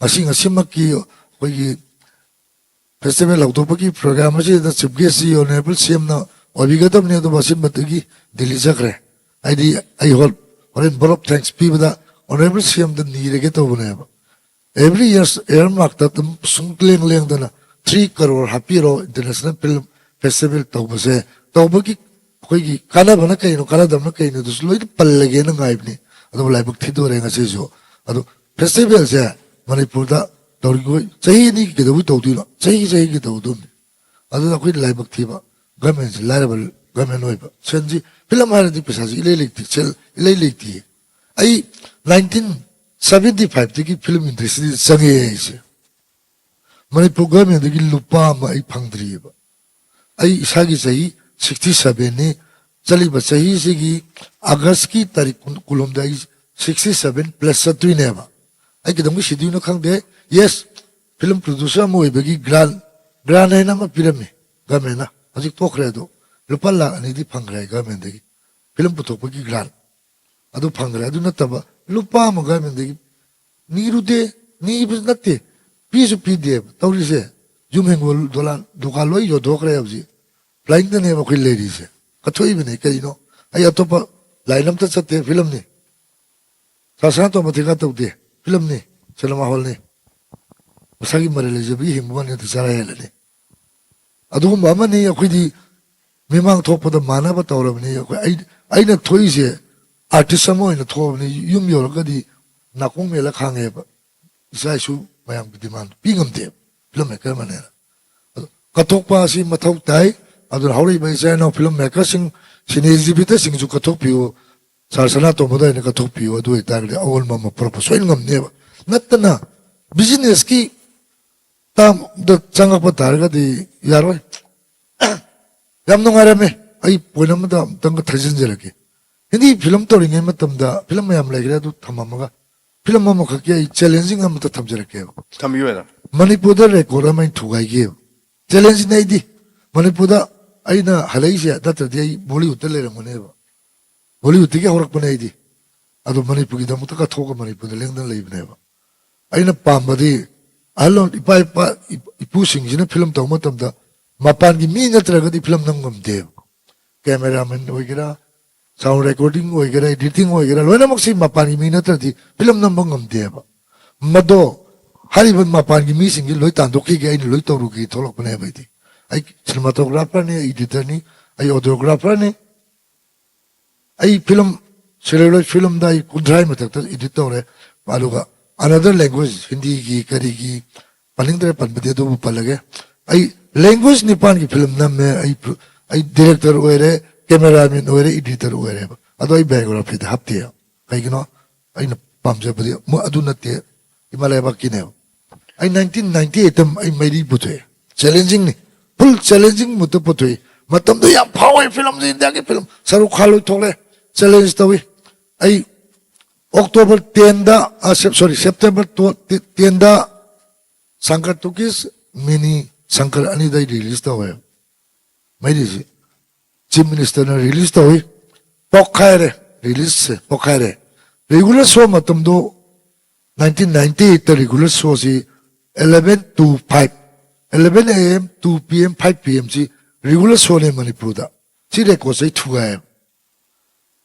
Past day premiere to one misle the crowd see cinema hall ani se Sankar Tukis 1175 capacity ne mini Sankar sina 500 seat capacity ne ani the pujhe laga show ma da mi lising ma chatruk chatrati hin Sunday ba advance booking loge na lakpa mi sidi mi lising kun muksa lampen si full gre labi khong sa pham bo lektre advance booking tha ba se numit nini tha ba da 3 weeks also houseful ore kedam sige khanare disi yamna ku khanare adu eta ga di regular show copy ba se 11 a.m. 2 p.m. 5 p.m. ja yara public na hall thuwa ka dore na 8 a.m.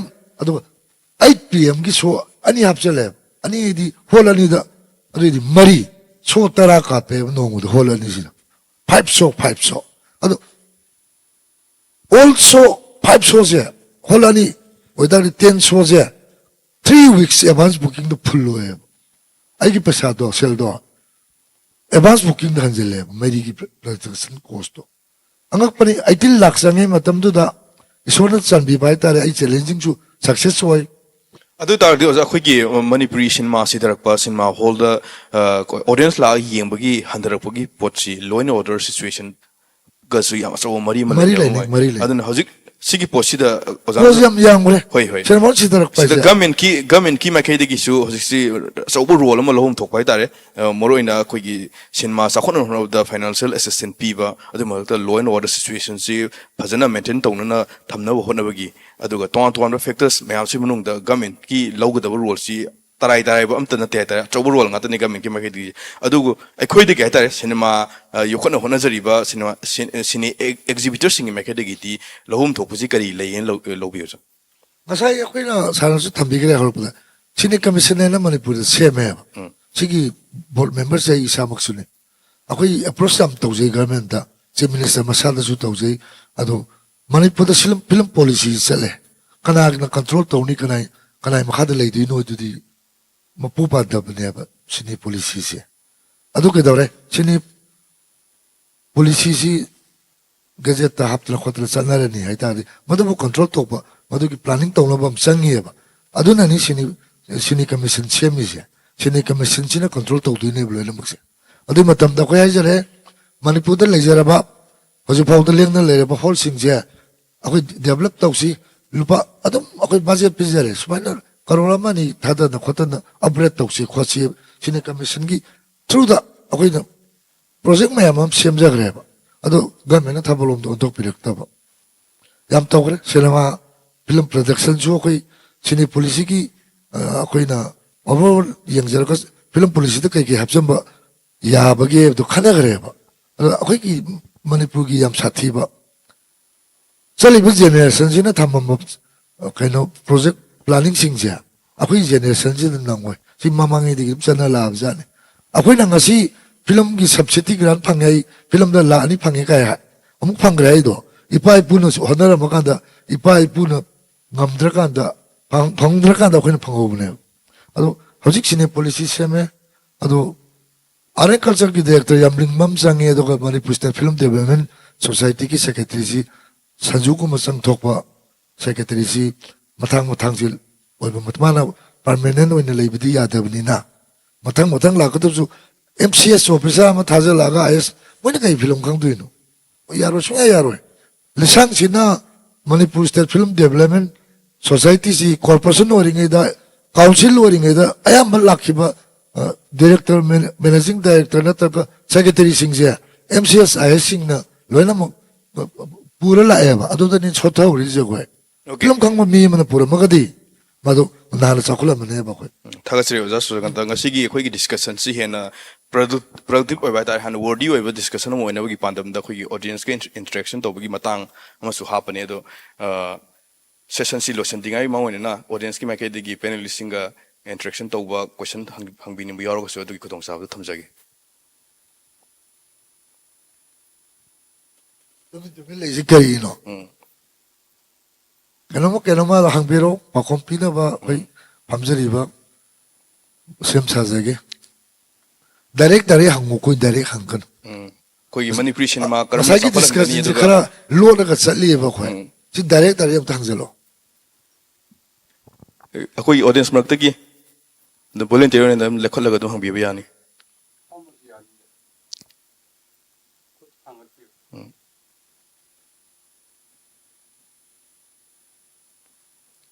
Manipur cinema si sakhot na ba karam balambi da salagadi kamaina salagadi khoi gi Manipur cinema sakhot ama lere habi yani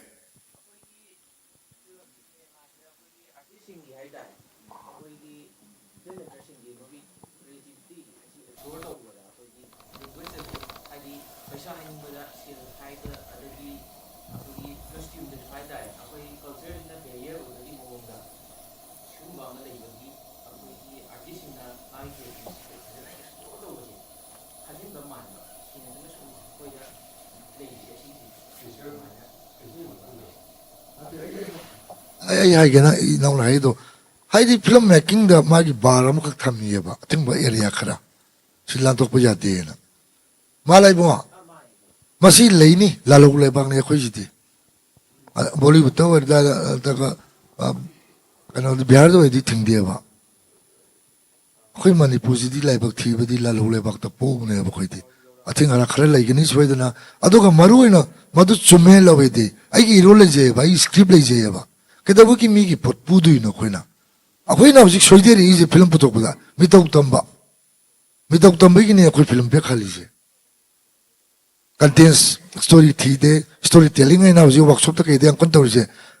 Phajaba story thi de. Story phajaba thi ji imagi ning thim na Prithvi power ke gino sanong no power je ke gino ai pot nga tai ai tabu nung gi photo presentation to bune bo walda chalaga udaba poramo hon bune ba adudani imagi ning them na power ba imagi ning them power je ke no ten tak pom tai hai je ge walda chalna ta culture ama step mother na masa yo pa poksa ba macha di gene lun to ba number 1 number 2 pupu uncle do pupu jina masu nu pa je kumaina loina ge do pupu ai mange ai fajabalonda ondopani film do dialogue da mai de pupu ai actor re chambio ai prithvi gi mini yem da ngai ba si culture je lei braina yamna rich society mo lei na manipur thirak pada film do na khangalu bune ba chini aduna paisa ke da bai hai dino agi iron da sel lei sel ha je iron ne ba lei ta poto di nauni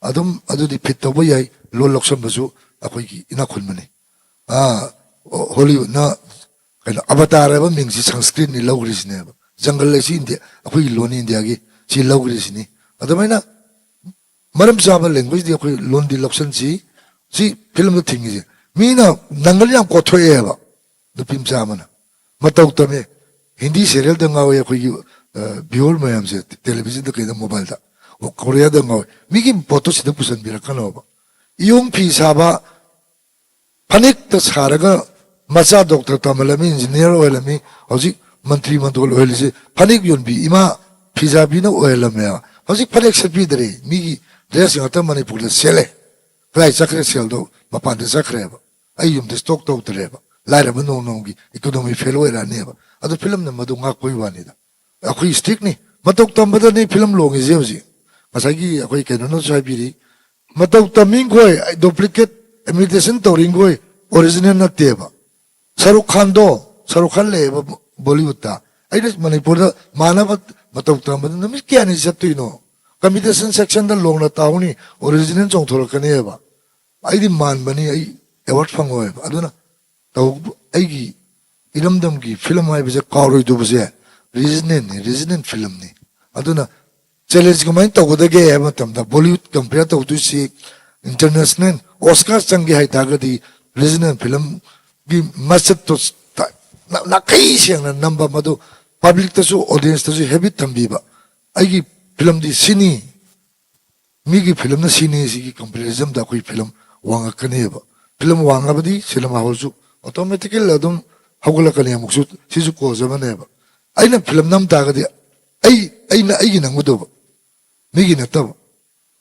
Aduni sida ibang nang bab tayo wakal tayo ay na haisay ju bab kaya lonya ni si ay yaring ko lonya nang na bala bre. Aduna ay na film nam taga de gi tabunong gi pot putok ko do na yo. Miyam to utko do waldo utko do. Adu ita di ay ptv ko bi yani. Nattana salwar kameez ma siyasal laga. Adu kurta pajama siyalaga film ne namaga ay Ken Film Festival utke national award pangge di never. Tajin Thank you, sir. Audience like the Makataba, being we are going to be again.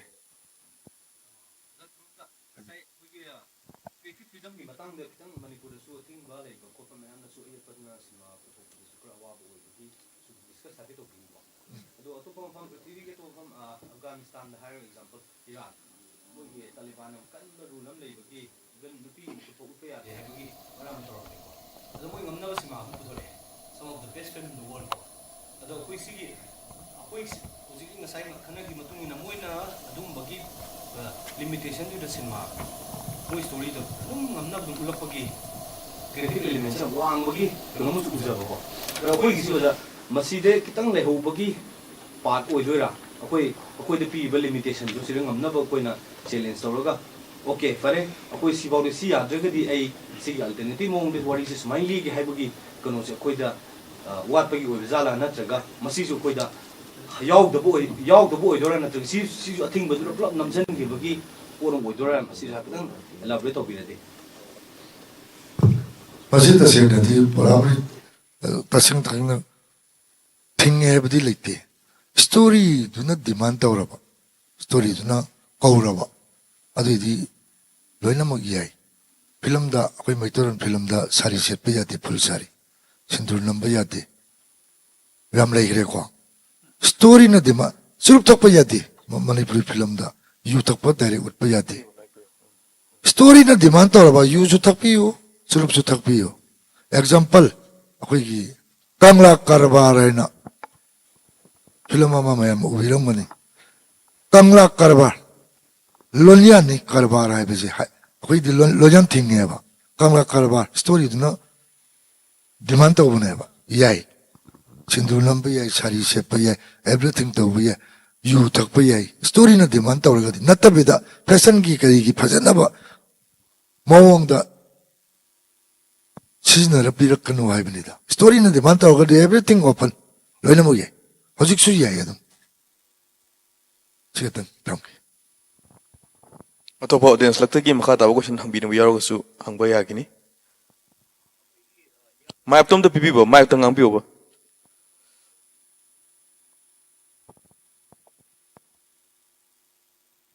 ꯑꯩꯈꯣꯏꯒꯤ ꯏꯔꯝꯗꯝꯁꯦ ꯑꯗꯨꯝ ꯂꯥꯏꯔꯕ ꯏꯔꯝꯗꯝ ꯑꯃ ꯑꯣꯏꯕꯅꯤꯅ ꯉꯁꯥꯏꯒꯤ producer ꯗꯤꯔꯦꯛꯇꯔꯅ film ꯑꯃ ꯄꯨꯊꯣꯛꯀꯦ ꯍꯥꯏꯔꯒꯗꯤ ꯃꯥꯒꯤ ꯄꯩꯁꯥ ꯌꯥꯝꯅ ꯄꯥꯏꯖꯗꯕꯅꯤꯅ ꯑꯩꯈꯣꯏꯅ ꯐꯤꯂꯝꯁꯦ ꯄꯨꯊꯣꯛꯅꯕ ꯍꯣꯠꯅꯕꯗ ꯃꯅꯤꯄꯨꯔꯤ ꯐꯤꯆꯔ ꯐꯤꯂꯝ ꯑꯃ ꯄꯨꯊꯣꯛꯅꯕ ꯍꯣꯠꯅꯕꯗ ꯀꯗꯥꯏꯗꯒꯤ ꯀꯔꯤ ꯃꯇꯦꯡ ꯂꯧꯕ ꯌꯥꯏ ꯀꯔꯤ ꯊꯕꯛꯁꯤꯡ ꯄꯥꯏꯈꯠꯄ ꯌꯥꯏ ꯑꯗꯨꯝ ꯊꯝꯕꯤꯌꯨ ꯃꯇꯦꯡ ꯂꯧꯐꯝꯁꯤꯗꯤ ꯉꯁꯥꯏ ꯍꯥꯏꯐꯦꯠꯁꯨ ꯌꯥꯎꯈ꯭ꯔꯦꯀꯣ ꯒꯚꯔꯟꯃꯦꯟꯠꯗꯒꯤ ꯑꯩ 1975ꯗꯒꯤ ꯐꯤꯂꯝ ꯇꯧꯔꯛꯄꯅꯤ ꯑꯩ ꯍꯧꯖꯤꯛ ꯆꯍꯤ 63 ꯁꯨꯔꯦ ꯍꯥꯏꯔꯤꯗꯣ ꯑꯗꯨꯏ ꯃꯅꯨꯡꯗ ꯆꯟꯈ꯭ꯔꯦ ꯂꯧꯋꯦꯗꯤ ꯍꯥꯏꯗꯤ ꯃꯇꯦꯡ ꯂꯧꯐꯝ ꯂꯩꯇꯦꯕ ꯄꯥꯝꯖꯕ ꯃꯤꯅ ꯃꯥꯡꯉꯁꯨ ꯌꯥꯔꯦ ꯍꯥꯏꯔꯀꯥꯟꯗ ꯄ꯭ꯔꯣꯗ꯭ꯌꯨꯁꯔ ꯑꯣꯏꯕꯤꯔꯛꯄ ꯑꯗꯣ ꯃꯥꯡꯉꯁꯨ ꯌꯥꯔꯦ ꯍꯥꯏꯇꯥꯔꯒꯗꯤ ꯑꯐꯕ ꯗꯥꯏꯔꯦꯛꯇꯔ ꯑꯃꯗꯤ ꯊꯤꯕꯤꯌꯣꯕ ꯑꯐꯕ ꯁ꯭ꯇꯣꯔꯤ ꯔꯥꯏꯇꯔ ꯑꯃ ꯊꯤꯕꯤꯌꯣꯕ ꯑꯩꯅ ꯄ꯭ꯔꯣꯗ꯭ꯌꯨꯁꯔ ꯑꯣꯏꯗꯣꯏꯅꯦꯅ ꯑꯩꯅꯁꯨ ꯋꯥꯔꯤ ꯏꯔ ꯄꯨꯊꯣꯔꯛꯑꯕ ꯑꯩꯒꯤ ꯏꯆꯥꯅꯨꯄꯤꯁꯨ ꯍꯦꯔꯣꯏꯟ ꯀꯨꯝꯍꯟꯒꯅꯤꯅ ꯊꯣꯛꯂꯛꯑꯕ ꯑꯗꯒꯤ ꯃꯄꯥ ꯁꯥꯕꯁꯨ ꯀꯩꯅꯣ ꯁꯥꯕꯁꯨ ꯑꯩꯈꯣꯏ ꯃꯥꯃ ꯁꯥꯍꯜꯂꯒꯦ ꯇꯥꯗꯟ ꯁꯥꯍꯜꯂꯒꯦꯅ ꯐꯤꯂꯝ ꯄꯨꯊꯣꯛ ꯇꯥꯔꯒꯗꯤ ꯌꯥꯗ꯭ꯔꯦ ꯂꯩꯖꯕ ꯈꯔ ꯂꯨꯄꯥ ꯂꯥꯛ 3ꯗꯨꯒꯤ ꯕꯖꯦꯠꯇꯣ ꯑꯩꯒꯤ ꯕꯖꯦꯠ ꯀꯌꯥꯅꯣ ꯂꯥꯛ 3ꯁꯤꯅ ꯐꯤꯂꯝ ꯅꯝꯕꯤꯌꯨꯅ ꯑꯐꯕ ꯃꯩ ꯍꯧꯔꯕ ꯂꯩꯔꯝꯗꯕ ꯌꯥꯏ ꯂꯩꯔꯝꯕ ꯌꯥꯏ ꯑꯗꯨꯕꯨ ꯈꯪ ꯍꯩꯔꯕ ꯃꯤ ꯑꯃꯗ ꯂꯥꯛ 3ꯁꯤ ꯑꯩ ꯊꯝꯖꯔꯒꯦ ꯑꯗꯨꯒ ꯑꯩꯕꯨꯁꯨ ꯐꯤꯂꯝ ꯈꯔ ꯈꯪꯍꯟꯕꯤꯌꯨ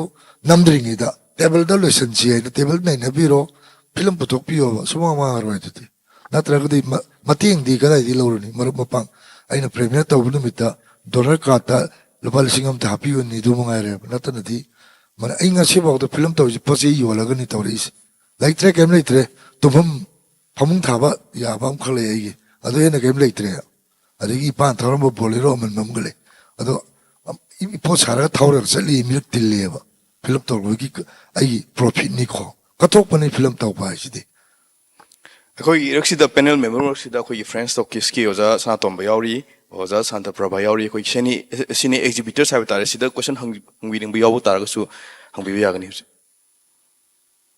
ꯃꯔꯨꯑꯣꯏꯅ ꯃꯅꯤꯄꯨꯔꯤ ꯁꯤꯅꯦꯃꯥ ꯍꯣꯜ ꯁꯤꯙꯔꯛꯏꯕꯁꯤ ꯀꯔꯤ ꯃꯔꯝꯗꯒꯤꯅꯣ ꯀꯃꯥꯏꯅ ꯇꯧꯔꯒꯗꯤ ꯆꯥꯎꯈꯠꯄ ꯌꯥꯒꯅꯤꯅ ꯉꯁꯥꯏꯗꯒꯤ ꯑꯩꯈꯣꯏꯅ ꯅꯩꯅꯔꯛꯄꯁꯤꯗ ꯑꯦꯁ ꯑ ꯑꯣꯗꯤꯌꯟꯁꯀꯤ ꯃꯥꯏꯀꯩꯗꯒꯤ ꯉꯁꯥꯏꯗꯒꯤ ꯑꯗꯨꯝ ꯑꯌꯥꯝꯕ ꯂꯣꯏꯅ ꯇꯥꯕꯤꯔꯝꯒꯅꯤ ꯈꯜꯂꯤ ꯑꯗꯣ ꯀꯔꯤ ꯍꯪꯕꯤꯅꯤꯡꯕ ꯃꯈꯥ ꯇꯥꯕ ꯑꯇꯣꯞꯄ ꯌꯥꯏ ꯍꯪꯕꯤꯌꯨ ꯌꯥꯅꯤ ꯃꯥꯏꯛꯇꯣꯟ ꯄꯤꯕꯤꯌꯨ ꯑꯣꯖꯥ ꯁꯅꯥꯇꯣꯝꯕꯗ ꯀꯔꯝ ꯊꯝꯖꯒꯦ ꯇꯧꯕꯗ ꯑꯣꯖꯥ ꯑꯩꯈꯣꯏꯒꯤ ꯍꯧꯖꯤꯛ ꯍꯣꯜꯁꯦ ꯁꯤꯙꯔꯛꯄ ꯑꯃꯁꯨꯡ ꯃꯌꯥꯝꯒꯤ ꯏꯟꯇꯔꯦꯁ ꯋꯥꯠꯂꯛꯄ ꯑꯃꯁꯨꯡ ꯄ꯭ꯔꯦꯁꯔ ꯃꯌꯥꯝ ꯂꯥꯛꯄꯗꯒꯤꯁꯨ ꯍꯣꯜꯁꯦ ꯆꯂꯥꯏꯕ ꯉꯝꯗꯕꯒꯤ ꯋꯥꯔꯤꯁꯨ ꯈꯔ ꯁꯥꯟꯅꯖꯈ꯭ꯔꯦ ꯑꯣꯖꯥꯀꯣ ꯑꯗꯨ ꯍꯧꯖꯤꯛ ꯑꯣꯖꯥ ꯍꯣꯏꯅ ꯀꯠꯊꯣꯛꯄꯤꯕꯅꯤꯅ ꯑꯣꯖꯥꯒꯤ ꯁ꯭ꯄꯦꯁꯁꯨ ꯂꯩꯔꯤꯀꯣ ꯃꯐꯝꯁꯨ ꯂꯩꯕ ꯈꯣꯠꯄ ꯇꯧꯕꯅꯤꯅ ꯑꯩꯈꯣꯏ ꯏꯟꯗꯤꯄꯦꯟꯗꯦꯟ ꯁꯤꯅꯦꯃꯥ ꯅꯝꯕ ꯃꯆꯥꯁꯤꯡ ꯂꯥꯛꯄꯁꯤꯡꯁꯤꯁꯨ ꯃꯣꯏꯒꯤ ꯀꯩꯅꯣꯝꯃ ꯁꯦꯝꯒꯠꯄꯤꯕꯀꯣ ꯑꯣꯖꯥ ꯃꯣꯏꯒꯤ ꯔꯨꯝ ꯑꯃꯁꯨ ꯄꯤꯕꯤꯕꯀꯣ ꯅꯣꯏꯅ ꯁꯤꯒꯤ ꯅꯣꯏꯒꯤ ꯐꯤल्म ꯃꯆꯥ ꯑꯃ ꯄꯨꯊꯣꯛꯑꯦ ꯁꯣꯔꯠ ꯐꯤल्म ꯑꯃ ꯄꯨꯊꯣꯛꯑꯦ ꯅꯠꯇ꯭ꯔꯒ ꯁꯤꯕꯨ ꯇꯧꯔꯦ ꯍꯥꯏꯔꯒꯁꯨ ꯑꯩꯒꯤ ꯃꯐꯝꯁꯤꯗ ꯅꯣꯏ ꯇꯧꯒꯦ ꯍꯥꯏꯔꯒꯗꯤ ꯁꯤꯒꯤ ꯎꯠꯀꯦ ꯍꯥꯏꯔꯒꯗꯤ ꯁꯤꯒꯨꯝꯕ ꯀꯣꯁ ꯌꯥꯝ ꯄꯤꯛꯄ ꯐꯦꯛꯇꯔ ꯃꯆꯥ ꯑꯃꯗ ꯀꯩꯅꯣ ꯑꯣꯖꯥ ꯍꯣꯏꯁꯨ ꯃꯐꯝꯗꯨ ꯔꯟ ꯇꯧꯅꯕ ꯁꯦꯟꯗꯨꯝ ꯗꯔꯀꯥꯔ ꯂꯩꯔꯤꯕꯅꯤꯅ ꯃꯩꯅꯤ ꯈꯪꯗꯦ ꯑꯃꯅꯤ ꯈꯪꯗꯦꯀꯣ ꯑꯁꯤꯒꯨꯝꯕꯒꯤ ꯄꯤꯕꯤꯕꯁꯤ ꯑꯣꯖꯥ ꯈꯣꯏ ꯀꯩ ꯈꯟꯕꯤꯕꯒꯦ ꯑꯁꯤ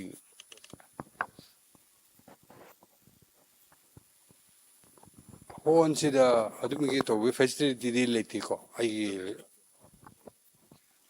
ꯑꯗꯨꯒꯤ ꯐꯦꯁꯤꯂꯤꯇꯤꯗꯤ ꯍꯣꯟꯗꯗꯤ ꯂꯩꯇꯦ ꯑꯩꯒꯤꯗ ꯑꯗꯨꯕꯨ ꯏꯚꯟ ꯑꯩꯈꯣꯏꯒꯤ ꯂꯩꯔꯤꯕ ꯐꯤꯂꯝ ꯐꯣꯔꯝꯁꯦ ꯁꯤꯒꯤ ꯑꯣꯐꯤꯁꯁꯦ ꯍꯥꯟꯅ ꯑꯩꯈꯣꯏꯗ ꯑꯣꯏꯔꯝꯃꯤ ꯑꯍꯥꯟꯕ ꯍꯧꯈꯤꯕ ꯐꯤꯂꯝ ꯐꯣꯔꯝꯁꯦ ꯑꯩꯈꯣꯏ ꯑꯣꯐꯤꯁꯇ ꯂꯩꯔꯝꯃꯦꯕ ꯆꯍꯤ 2-3 ꯂꯩꯔꯝꯃꯤ ꯑꯗꯨꯗꯤ ꯁꯪꯀꯔꯗ ꯀꯩꯅꯣ ꯇꯧꯈꯤꯕꯅꯤ ꯑꯗꯨꯒ ꯐꯤꯂꯝꯒꯤ ꯑꯌꯥꯝꯕ ꯕ꯭ꯔꯗꯔꯁ ꯃꯌꯥꯝ ꯗꯔꯀꯥꯔ ꯂꯩꯔꯗꯤ ꯅꯣꯡꯃ ꯑꯩꯒꯤ ꯑꯣꯐꯤꯁꯇ ꯂꯥꯛꯑꯒ ꯐꯝꯃꯒ ꯇꯥꯟꯅꯕ ꯌꯥꯏ ꯀꯩ ꯅꯣꯏꯒ ꯄꯥꯝꯃꯤꯗꯣ ꯀꯩꯅꯣ ꯅꯣꯏꯒꯤ ꯇꯧꯅꯤꯡꯕꯗꯣ ꯀꯩꯅꯣ ꯑꯩꯈꯣꯏꯒꯤ ꯃꯔꯛꯁꯤꯗ ꯁꯤꯃꯥ ꯍꯣꯜ ꯀꯥꯞꯇꯤꯗ ꯑꯩꯈꯣꯏꯒꯤ ꯏꯆꯥꯅꯨꯄꯥꯒ ꯇꯧꯔꯒ ꯑꯩꯈꯣꯏꯒꯤ ꯃ꯭ꯌꯨꯖꯤꯛ ꯀꯟꯁꯔꯠꯀ ꯇꯧꯕ ꯌꯥꯎꯈꯤ ꯑꯗꯨꯒ ꯁꯝꯇꯥꯏꯝ ꯑꯩꯈꯣꯏꯒꯤ ꯋꯥꯔꯜ ꯀꯞ ꯀ꯭ꯔꯤꯀꯦꯠꯀꯤ ꯈꯪꯗꯦ ꯐꯨꯠꯕꯣꯜꯒꯤ ꯈꯪꯗꯦ ꯑꯩꯈꯣꯏ ꯑꯗꯨ ꯑꯩ ꯗꯥꯏꯔꯦꯛ ꯂꯥꯏꯚ ꯇꯦꯂꯤꯀꯥꯁ ꯇꯧꯔꯒ ꯑꯩ ꯀꯥꯞꯄ ꯌꯥꯎꯈꯤ ꯑꯗꯨ ꯅꯪꯅ ꯍꯥꯏꯔꯤꯗꯣ ꯍꯧꯖꯤꯛꯀꯤ ꯄꯣꯠꯇꯣ ꯏꯁꯥꯅ ꯅꯣꯏ ꯂꯥꯛꯑꯒ ꯑꯩ ꯃꯗ ꯋꯥꯔꯤ ꯁꯥꯟꯅꯔꯒ ꯇꯧꯕ ꯌꯥꯗꯕ ꯑꯣꯏꯔꯗꯤ ꯑꯗꯨꯝ ꯑꯩ ꯑꯗꯨꯝ ꯃꯇꯦꯡ ꯄꯥꯡꯖꯒꯦ ꯑꯗꯨꯝ ꯀꯩꯁꯨ ꯀꯥꯏꯗꯦ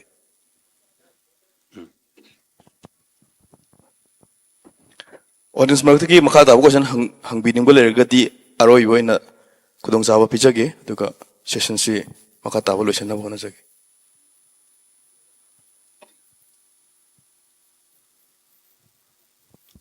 ꯃꯥꯏꯀ꯭ꯔꯣꯐꯣꯟꯗꯨ ꯁꯣꯝꯗ ꯄꯤꯕꯤꯌꯨ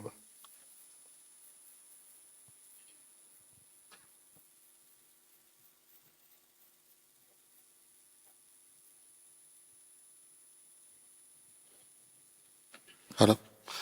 Kanone hangjaningi se hogi Manipur film gi film mama masak thokna phajana mayamna pamna yeng ba se storyline si yam baru ibra na khalle ko ado storyline si adum iman manaba di hogi film mama da sumaina Manipur film da thokre ado itadi mag hairam manaba da puthoge na maina puthokpagi kano baso dum uba phangba aduga mapung ena hogi film gi laiba train si da Manipur film gi kano se esmaina sigi kano simal sinjima la khargade mathang de chi la ne na audience to ne irai lai na khangba ngambagi adum ba phibam sum uba ada masida khoi gi film forum gi site gi na trangna any film ga related side da story si hana censor to bugi haide afa film putong na bugi damakta story do pulap hana pamin na bugi aduga story do kano tong min na bugi khana min na bugi tanja lawbugi room dil laitabra adum ba lairaka de adusu suggestion to biyo hajin habi ꯁꯤ ꯃꯇꯥꯡꯗ ꯀꯩꯅꯣꯝꯒ ꯍꯥꯏꯖꯒꯦ story ꯏꯕ ꯏꯗꯕ ꯍꯥꯏꯕꯁꯦ ꯑꯩꯈꯣꯏꯒꯤ ꯏꯔꯝꯗꯝꯒꯤ ꯑꯩꯈꯣꯏ story ꯐꯖꯕ ꯂꯩꯌꯦꯕ suppose ꯑꯩꯈꯣꯏꯒꯤ ꯈꯥꯀꯤꯒ ꯑꯩꯈꯣꯏꯒ ꯂꯥꯟ ꯇꯧꯅꯕ ꯑꯗꯨꯒ ꯆꯍꯤ ꯇꯔꯦꯠ ꯈꯨꯟꯇꯥꯕꯗꯤ ꯌꯥꯝ ꯀꯃꯟ ꯑꯣꯏꯔꯦꯀꯣ ꯅꯝꯁꯨ ꯅꯝꯃꯤ ꯍꯥꯏꯔꯦ ꯑꯗꯨ ꯑꯩꯈꯣꯏꯒꯤ ꯍꯧꯖꯤꯛ ꯑꯩꯈꯣꯏꯒꯤ ꯂꯩꯔꯤꯕ ꯑꯩꯈꯣꯏꯒꯤ ꯇꯥ ꯈꯥꯡꯖꯣꯡꯕ ꯊꯥꯡ ꯈꯣꯡꯕ ꯍꯥꯏꯅ ꯑꯩꯈꯣꯏꯒꯤ ꯂꯥꯏꯒꯤ ꯑꯣꯏꯕ ꯊꯥꯡ ꯑꯩꯈꯣꯏꯒꯤ ꯇꯃꯦꯡꯂꯣꯡꯗ ꯑꯩꯈꯣꯏꯒꯤ ꯖꯤꯂꯥ ꯂꯦꯛ ꯍꯥꯏꯅ ꯃꯣꯏ ꯍꯥꯎꯅꯗꯤ ꯖꯤꯂꯥ ꯂꯦꯛ ꯍꯥꯏꯅ ꯍꯥꯏꯅꯩ ꯑꯩꯈꯣꯏꯅ ꯇꯦꯡꯕ ꯍꯥꯏꯅ ꯍꯥꯏ ꯂꯦꯛꯇꯣ ꯌꯥꯝ ꯏꯝꯄꯣꯔꯇꯦꯟ ꯑꯣꯏꯕ ꯂꯦꯛ ꯑꯃꯅꯤ ꯑꯁꯤꯒꯤ ꯋꯥꯔꯤꯁꯦ ꯑꯥꯏ ꯊꯤꯡ ꯁꯣ ꯑꯕꯇꯥꯔꯒ ꯄꯨꯊꯣꯛꯏꯕ ꯑꯗꯨꯒ ꯅꯣꯏꯒꯤ ꯒꯦꯝ ꯑꯣꯟ ꯊ꯭ꯔꯣꯟꯒ ꯄꯨꯊꯣꯛꯏꯁꯦ ꯑꯩꯈꯣꯏ ꯄꯣꯠꯁꯦ ꯂꯩꯇꯕ ꯅꯠꯇꯦ ꯑꯩꯈꯣꯏꯒꯤ ꯂꯩꯕ ꯁ꯭ꯀꯣꯂꯔ ꯇꯔꯦꯠꯀꯤ ꯋꯥꯔꯤ ꯅꯠꯇ꯭ꯔꯒ ꯑꯩꯈꯣꯏꯒꯤ ꯐꯨꯡꯒꯥ ꯋꯥꯔꯤ ꯂꯩꯕ ꯐꯖꯕ ꯋꯥꯔꯤ ꯌꯥꯝ ꯂꯩꯈ꯭ꯔꯦ ꯋꯥꯔꯤꯁꯦ ꯑꯩꯈꯣꯏꯒꯤ ꯄꯨꯊꯣꯛꯄ ꯑꯗꯨꯝꯅꯤꯗ ꯄꯨꯊꯣꯛꯄ ꯇꯥꯔꯗꯤ इवन अखोई अइना खनबदा मपानगी मीबो अखोई पोचे स्क्रिप्ट से राइटर से याम इम्पोर्टेंट होय काइन तो इम्पोर्टेंट होगे बो मोइना इबदा अजकी हारिबा अजकी लेरिबा करेंट की लेरिबा मोइगी अजकी जापान की अजे कनाडा नेटफ्लिक्स से काफी किंगडम है ना जापान की निपो की पुतुई से 1 part 2 part 3 part 3 4 part pa yeng aduda yauriba simagi मोगी एक्शन की तोइबा अखोई गे थांगता तो मोय हंद हाइबो नतिको सिमा के ऑर्डर की मोगी कैमरा की टेक्निक तो मसिदा अखोई की पुथो अखोई की इरंदम की ओइबा वारी तोंगानबा अदुगी स्केलिंग दा पुथोक तारदि अखोई फजना अखोई वारी म्याम अखोई फजा लमदे अदु यानी खले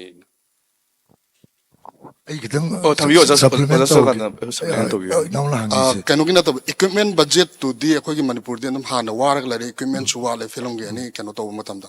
And Mapong in a story based to Ma, I did censor Matoberga Hana, Kanabirga, Esim this minor Tawayagani have a story based to Ma, Hazana Hana, I did authority oidiba film forum di khangde kaina khangde sig side gi censor ma hana to biragadi film de hena masak thok oigedra adumba tawbu yabagi plan di leitabra adugi pot madu plan hana tarme yamna madu oithokpa yadaba mi magi apamba poto film forum gi rules ki manungda story sidigi sigi bar line ji wang malamba yadi do aduna yam loba script screening to was film forum na aduni ado maroi badi film ma namba bi success or not success abi di story selection de leire story the project to do ni ado ngasai jo ai bi gare kana noma iman mana ba do ado dani khoi wari bes samana ba poto odo onjin dorga artist odo onjin dorga 한전 남만 베레 남자 그래도 로이래 허직디 2024다 부터 필름 증세 지금 만ung다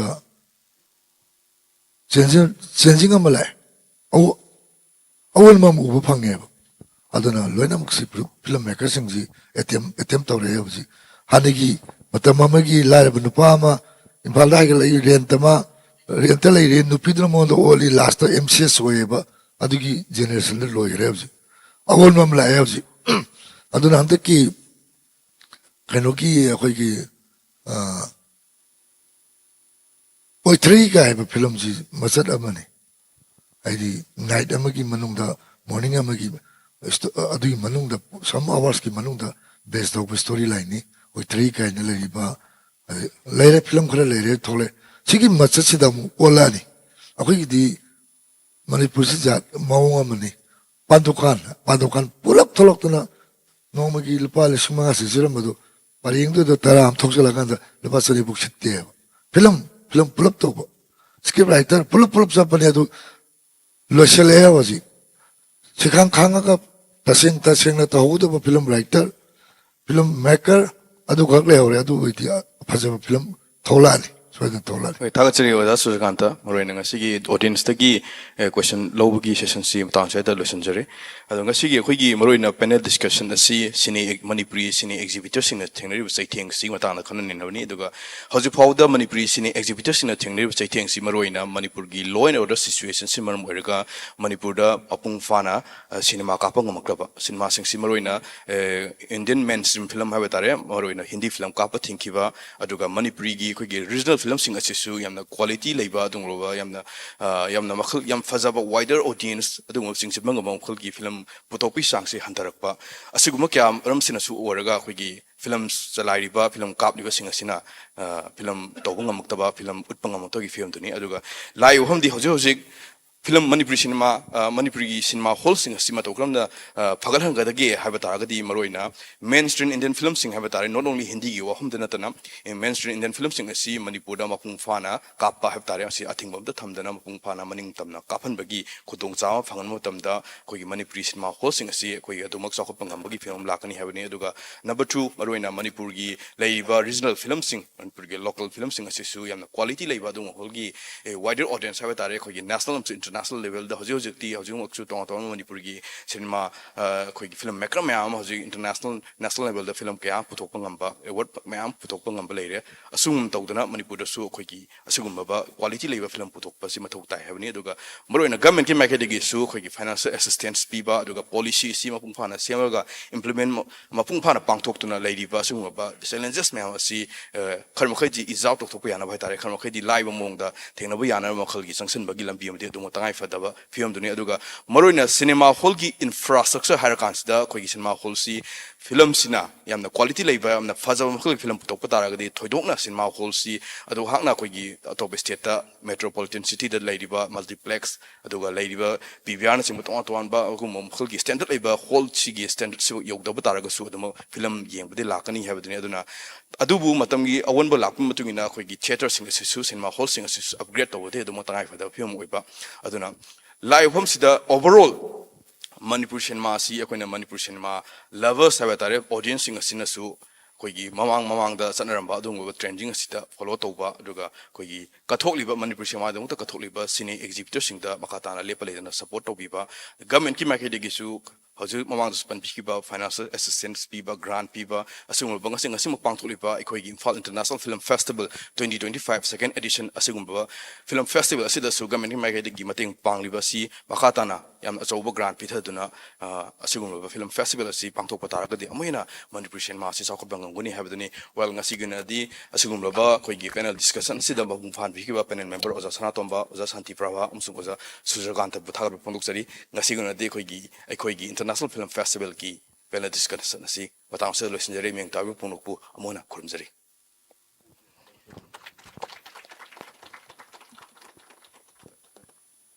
Hello. Thagacheri. Manipuri cinema exhibitor singna mayok nariba chaithing hariba topic asida nasigi ihan hanboina pangtok chakiba aikoige panel discussion nasibu mijing tabir myam punamakpu amukhana thagacheri amadi akoigi ngasi panel discussion na selection biriba oza ohumak haibadare akoigi mingwena panjarabada haubijam santri prava Oza Laishram Sanatomba Amadi, Oza Laimayum Surja Kumar Manipur gi tongan ba aikoigi cinema gi yawol sing da habatare punamaksi thengnerga lakpi kiba dugumba Oja ngaktani habatare aikoigi panel discussion ashi loishin jadringai da organizing committee gi maikai degi yamna achamba khudol habadi handaki second edition of aikoigi Imphal International Film Festival gi iconic oikraba mementos amadi festival kit asibu Oza Marie amadi aikoigi moderator Mr. Lalpal the question abidnebagi damakta festival organizer Oza James Khangembambu Kokhanjeri. We take this opportunity to felicitate our panelists of this first session. Ahanbada aikoigi Oza James na Oza Laishram Sanatombada aikoigi memento amadi festival kidase kushina beginning. Laishram Sanatomba, he is a key cine exhibitor and runs films talkies in the heart of Imphal. Ladies and gentlemen, please give them a big round of applause. Anish Shubada Oja Haubijam Santipriya, the aikoigi Oza James na festival kit amadi iconic momento se kushina beginning. Santi Prabha is a cine exhibitor and the owner of Santi Cinema, Bisenpur, playing a pivotal role in promoting cinema in the region. Ladies and gentlemen, please give them a big round of applause. Ahum Shubada aikoigi Oja James na Oza Laimayum Surjakanta da aikoigi festival kit amadi aikoigi momento se kushina beginning. A renowned Manipuri filmmaker and storyteller serving as the chairman of Film Forum Manipur, the apex film body of the state. And last but not the least, our moderator, Mr. Lalpal Wahingba. He has a master degree in journalism and mass communication and is a journalist with 8 years of experience. He is committed to delivering meaningful news coverage. Ladies and gentlemen, Mr. Lalpal Wahingba. Please give him a big round of applause.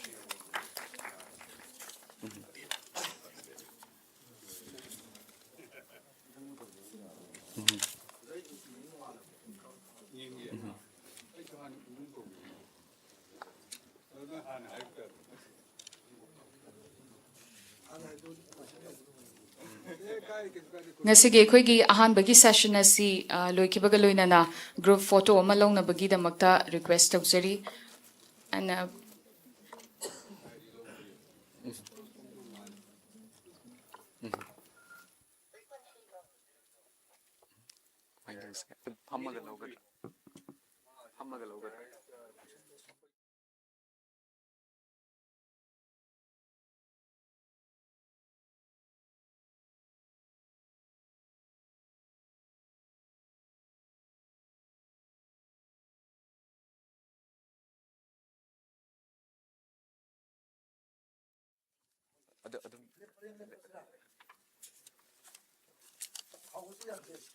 See you, Nico.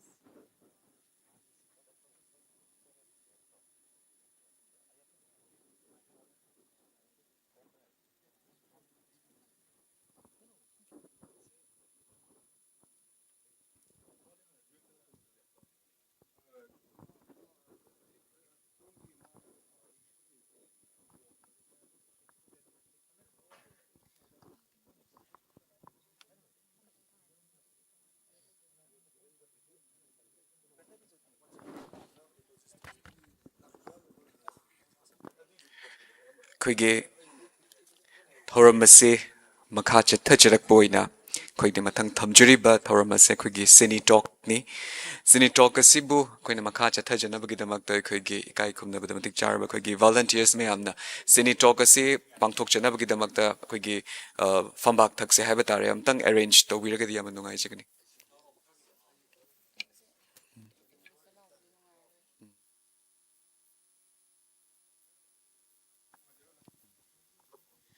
Ngasigi ahanba session da mapung fan bikiba aikoigi audience sing haiba tare mafam asida adumak lengdana leibinaba niksingjari maramdi aikoi huzik mathangi sinetogasi haunabagi sem saba pumnamak loshilaklavagumbanni aduna miyamna isagi fampham langda adumak lengdana fammaga leibinaba nalukchari.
Next on the line of our Cine Talk, we have Mr. Sukamal Sir. He will be presenting a talk on HAM radio and communication. And still morning, a very good morning. A very good morning to you, sir. Well, everyone, Sukumal Deb is a retired police communication officer of Tripura Police with nearly 40 years of service. He has 30 years of expertise in managing HF, VHF, UHF, and data networks. Actively involved with Tripura HAM Radio Club, he trains inspiring amateur radio operators, a passionate cultural enthusiast. He engages in drama, recitation, anchoring, and documentation. Ladies and gentlemen, please welcome Mr. Sukamal Dev. Please give him a big round of applause. Yes, everyone, a big round of applause, please.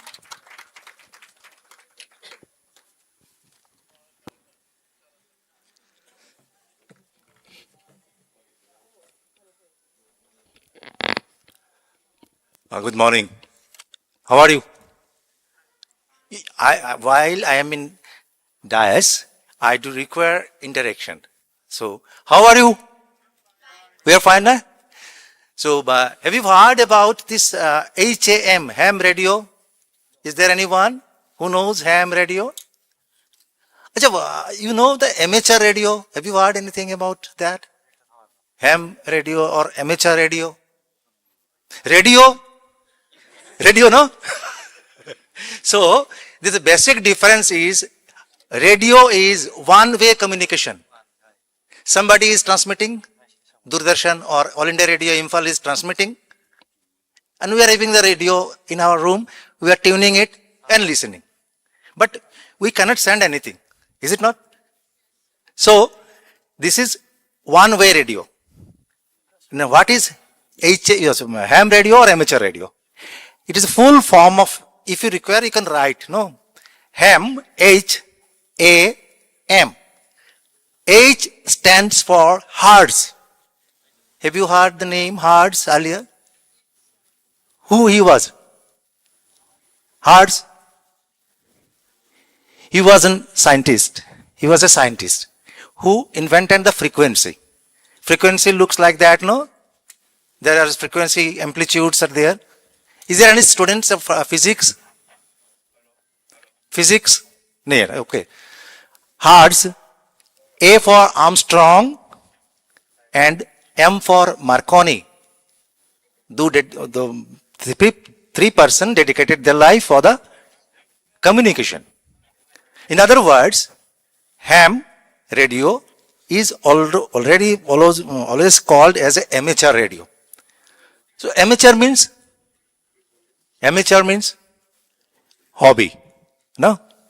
We sometimes we are gardening, sometimes we are rafting, sometimes we are climbing, beyond of our normal works. So in amateur radio, we can communicate to each other, we can develop our skill, we can share our experience, not only within the country, not within the state, we can communicate each other from any corner of the world. Is it believe?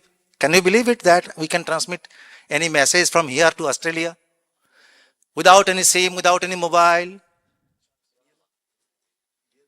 Can you imagine? Anyone? So we are the sub-facilities. Just a minute. So once we are handling the ham radio equipments, we can transmit our information, messages to elsewhere in the world. So what is required for that? A frequency. But very more important thing is that we cannot handle the wireless. Rajiv, please say that. We cannot handle these types of wireless set, or we have opened a stall in the first floor also. We'll demonstrate later on. We cannot handle without having license.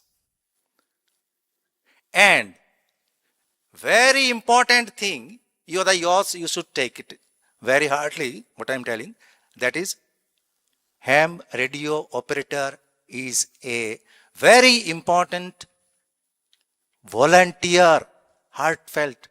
You will not get anything extra. So you have to obtain a license to handle the set. Without obtaining a license, you can't be able to handle the set, and this is illegal. So in the year 1925, the ham radio started in the world. Ham radio in the northeast was banned up to 2018. 2018 तक ये ban किया गया था north east के लिए. So in the year 2018, when the government of India has returned back this implementation, we started it, and one of our founder, Mr. Biswajit Swaha, he took the license first. Thereafter, in the year 2019, while I was in service, I appeared before the examination and I passed, and I am having the license. That's why I am also operating a ham radio. He is Mr. Rajiv Saha. He is my colleague and the state coordinator of Bharat Scouts and Guides for the Tripura state. He is also with me. He is also having the license. So first, I would be very much thankful to the EIIFF and KRC Foundation that they have give us an opportunity to be here to give some information about ham radio. What is its importance? How it can be operated? Who can be the ham radio operator? How these are to be done? These things. So once again, a big hand for the KRC and EIIFF, please. Okay? Thank you. So, you see, in our northeast region, there is a big terrains, high hills and all these things. There are so many areas. The areas not covered with the mobile network. Have you learned it? Have you gone? If anyone is there, that the place you have visited where the mobile network is not available? Anyone? Many times, no? So, yes, it's very nice. So, in Northeast particularly, it is a hilly area. So, we are always facing such types of mishappenings that there is no mobile network. Where the mobile network or communication is disrupted, this ham radio can be successfully work for that area. So there is a big thing is going to be started so far I believe that in Manipur, you people should join as a ham radio operator, and for that purpose, you just note your number, mobile number. In the later, we'll talk to you. And are you ready to be a ham operator? Don't worry, it does not require, only age is important. No education, nothing is important. Do you like to be a ham operator? You have a final job. You tell it, yes. Don't say. Huh? So once you think that I can, God is with you. Means superpower is with you. So I do request all of you to put your name in our register with mobile number, email number, or whatever you like. So in Northeast area, particularly under seismic zone 6 now, do you know it? Seismic zone, do you know seismic zone? Seismic is this vibration, earthquake. Have you experienced earthquake recently? Huh? So, we are in a very risky area. At any time, this disaster can be happen, and total communication, mobile network, landline network, electricity, and all the communication will be disrupted. In that case, ham radio will move first to the distressed people. While I am in a distress, I'll raise my hand. Oh, hello sister, hello brother, give me some food, give me some water, like that, no? So how I can? While I am in distress condition, there is no mobile network, there is no power. How the authority will know that I am in a distress? So in that case, if you are having the license, you can directly inform to the authority, relieving authority, for the support.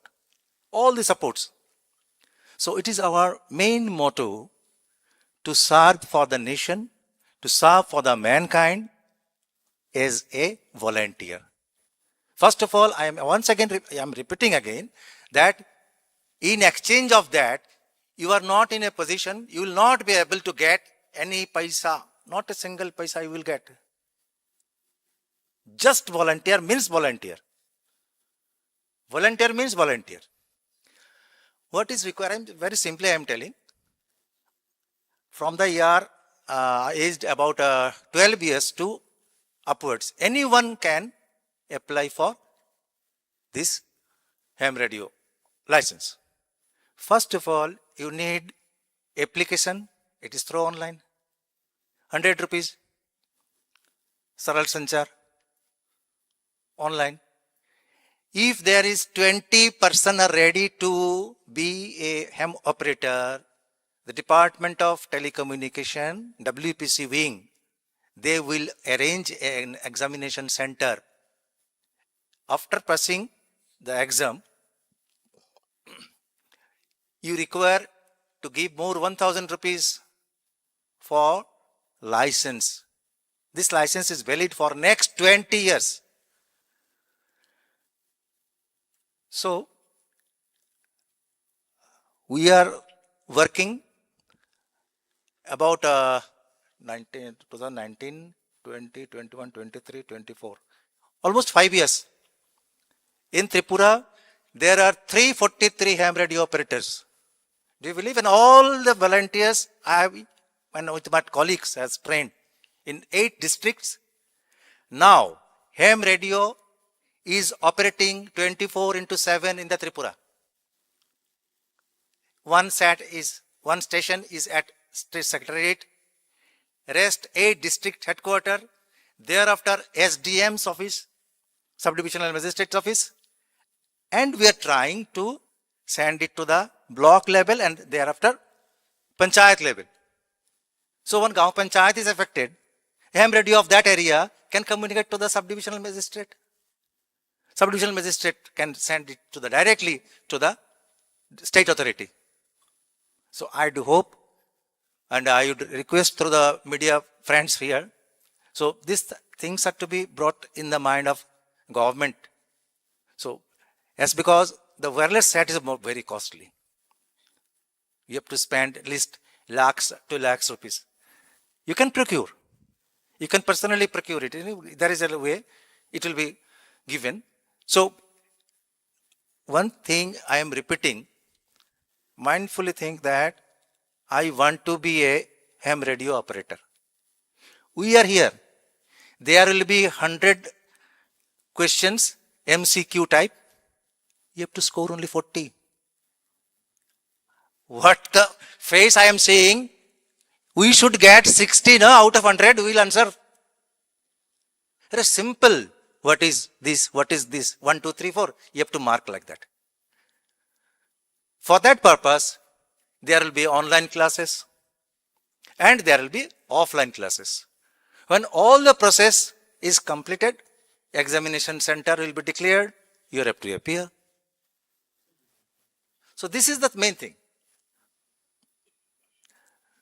This is the main thing to be an ham radio operator.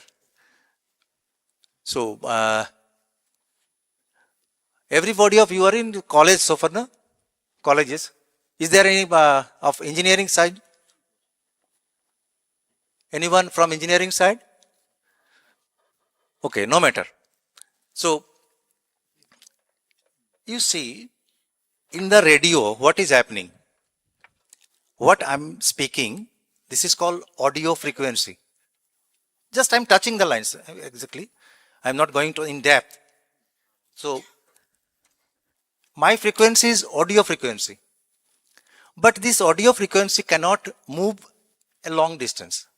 100 feet, 200 feet, or 200 meter like that. So, if I want to transmit this information to this, what is the city center, no? MSFDFS. What I have to use? Either mobile phone. So, mobile phone or land phone, what they are doing, this audio frequency are being superimposed in radio frequency, which moves like electricity. So, electricity moves first. So, when this radiomagnetic wave is going in the air, it can move a long part. At the receiver end, this radio frequency is separated from the audio frequency, and speaker we are getting audio frequency. This is much. One interesting thing is that frequency is very important. Frequency is very important, no? So, what is the difference? You may raise a question that, sir, you were telling ham radio, wireless set. Police are also having the wireless set. Is it not? Police are using, BSF using, Assam Rifles using, all are using wireless set. So why ham radio? Can you answer anyone? I given all the data earlier. Police are also having such these types of yeah.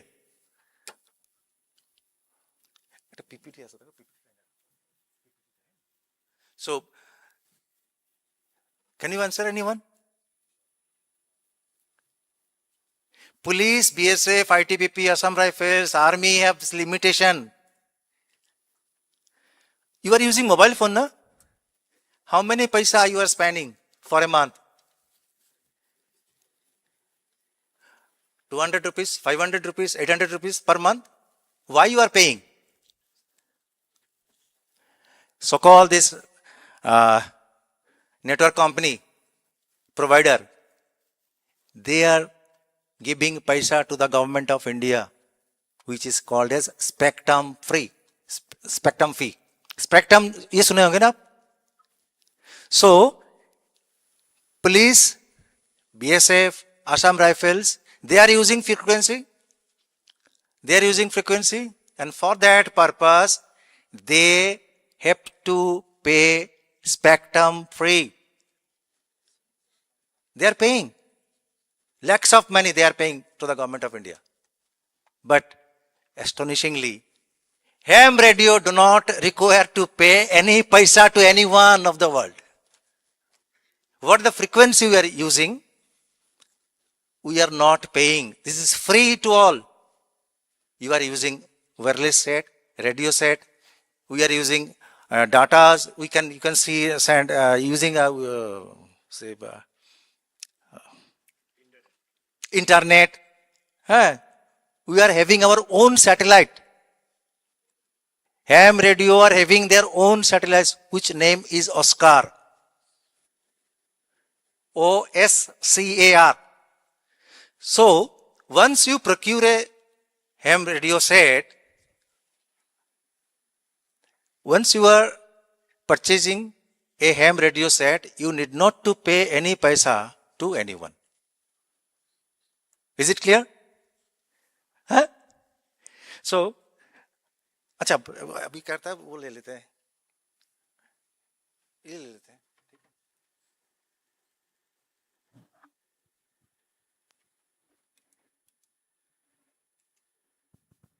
Hello. What is amateur radio and role of amateur radio, ham radio in emergency service? It was prepared by the Tripura Ham Radio Club, a unit of Disaster Awareness Society, Town Bardwali, Agartala. Next, please. Rajiv, next, please. What is amateur radio? Amateur radio, ham radio service is authorized by WPC, Department of Telecommunication, Government of India, to encourage self-learning, intercommunication, technical experimentation, prepare trained pole radio operators, promote emergency communication, what I have told earlier. Emergency communication in times of need to assist communities. ये हमको करना ही है, ये हमको provide करना ही है. It's because you are volunteer. Next. History. You just keep it in your mind. This very important, this first three words. International Telecommunication Union, ITU, regulates the radio communication. What the frequencies anyone is using, this regulation are being provided by the ITU, International Telecommunication Union. Amateur radio is authorized as a service. Hards, Armstrong and Marconi were pioneers in wireless communication.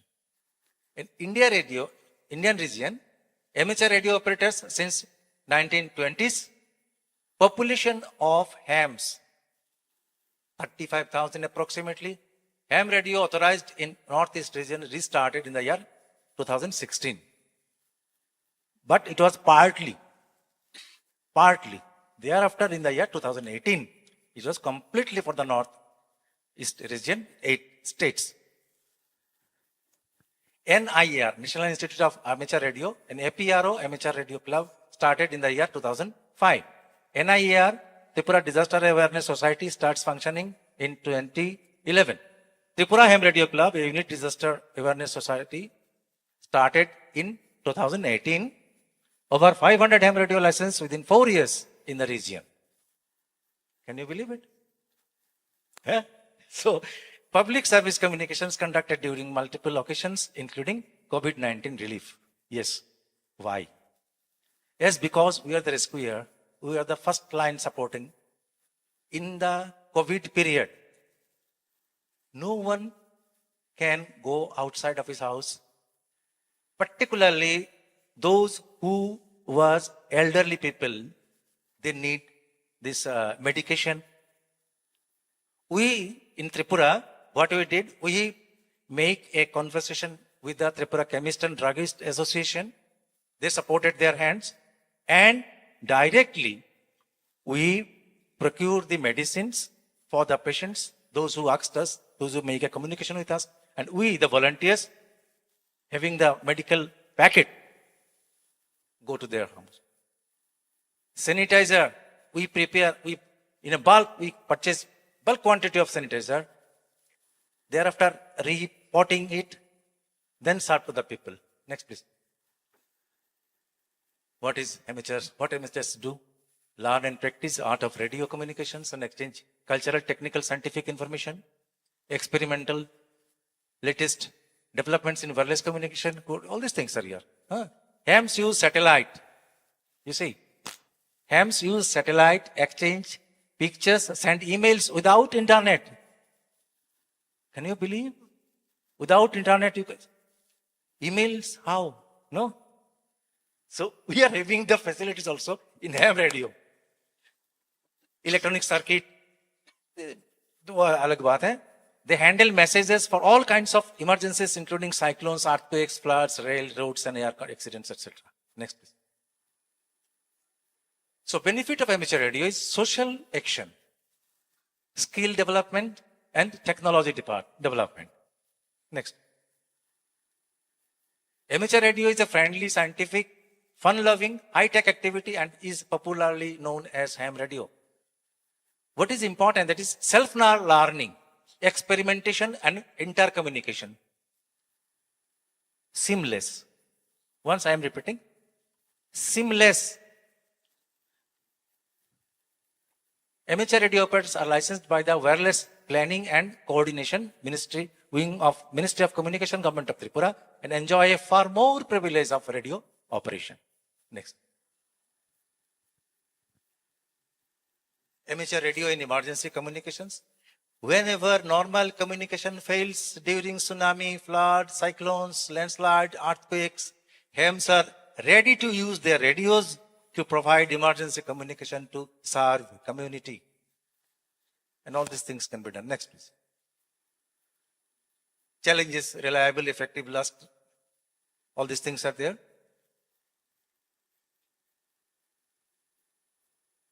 Next. What we did, what ham radio did, serve. These are here.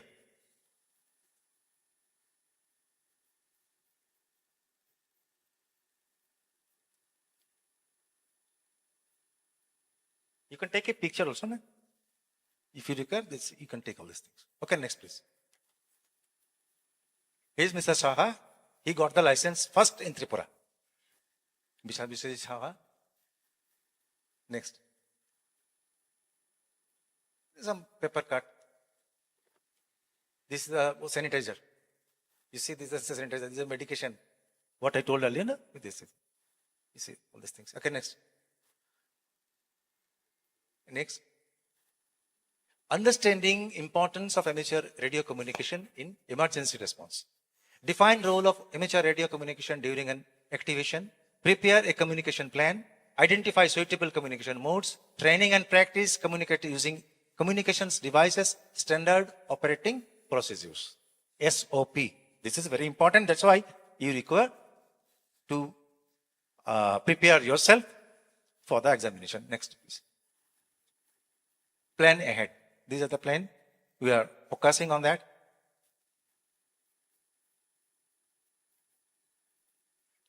Next. Effective communication plan. How, when, why, whom. These are the things. Next.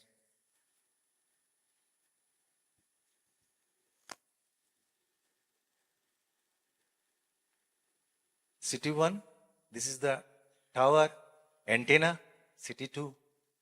Operators set up and operate organized communication network for government and emergency officials affected by the disasters. Amateur radio operators are mostly activated after disasters that damage regular lines of communication due to power failure, destruction of communication towers, and other elements in communication infrastructure like internet, telephone lines, mobile phones, etc. are severely damaged. Next, please. So this is the village level network. Nothing to explain as because you have just heard about the ham radio. Now this is the network plane. Next, please. Block level. This is the block level. Next. District level. Next. Amateur radio emergency service network. So we are in Tripura, the central headquarters having the three frequencies HF, VHF and UHF. The state headquarters also HF, VHF, UHF, district headquarters same, and up to block level we did. Okay. Next.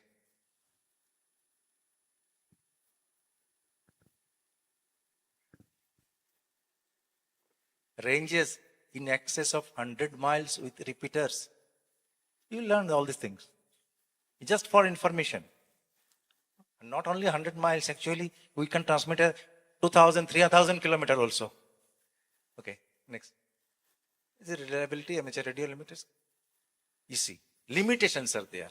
Operators using amateur radio require a license.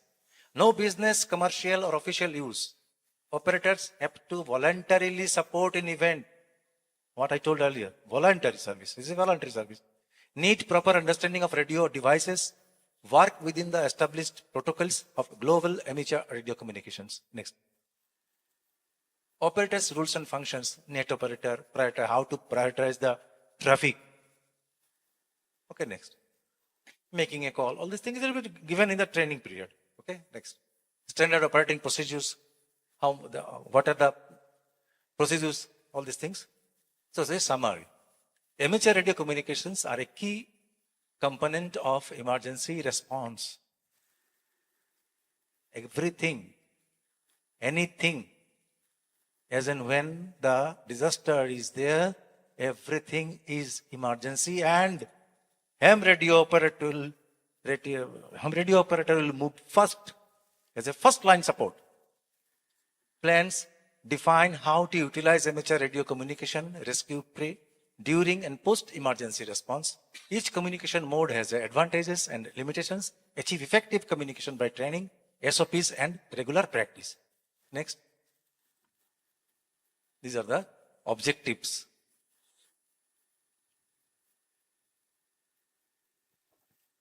Next. So, we are getting support from whom? Key resources are National Institute of Amateur Radio, NIR Hyderabad, Indian Institute of Hams, IIH, West Bengal Radio Club, WVRC, Amateur Radio Society of Assam, ARSA, Tripura Ham Radio Club, THRC, Gujarat Institute of Amateur Radio, GR, and others. Next. So there's some glimpses of AOSS which one happened in Agartala in the year 2021.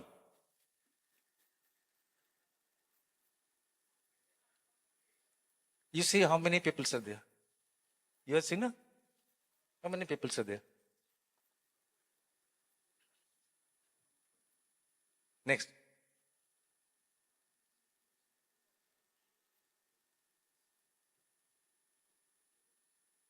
Next.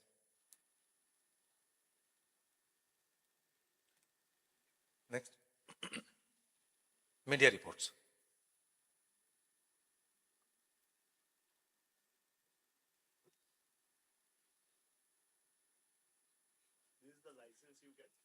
Yes, yes.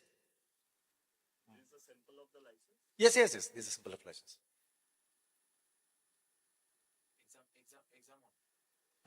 This was exam date. This was exam after completion of this examination. When the results come, you have to apply for the license for 1,000 rupees. It costs Bharat Kosh. You apply online, no matter. They will provide the license. They send it through emails. You will get it. This is the demo of license.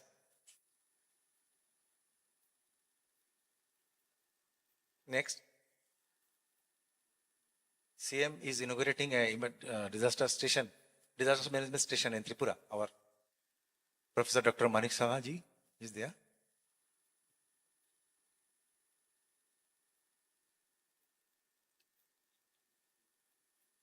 Install the Boy Scout, Boys Guide, Girls Guide, Scouts, Bar Scouts and Guides. Next.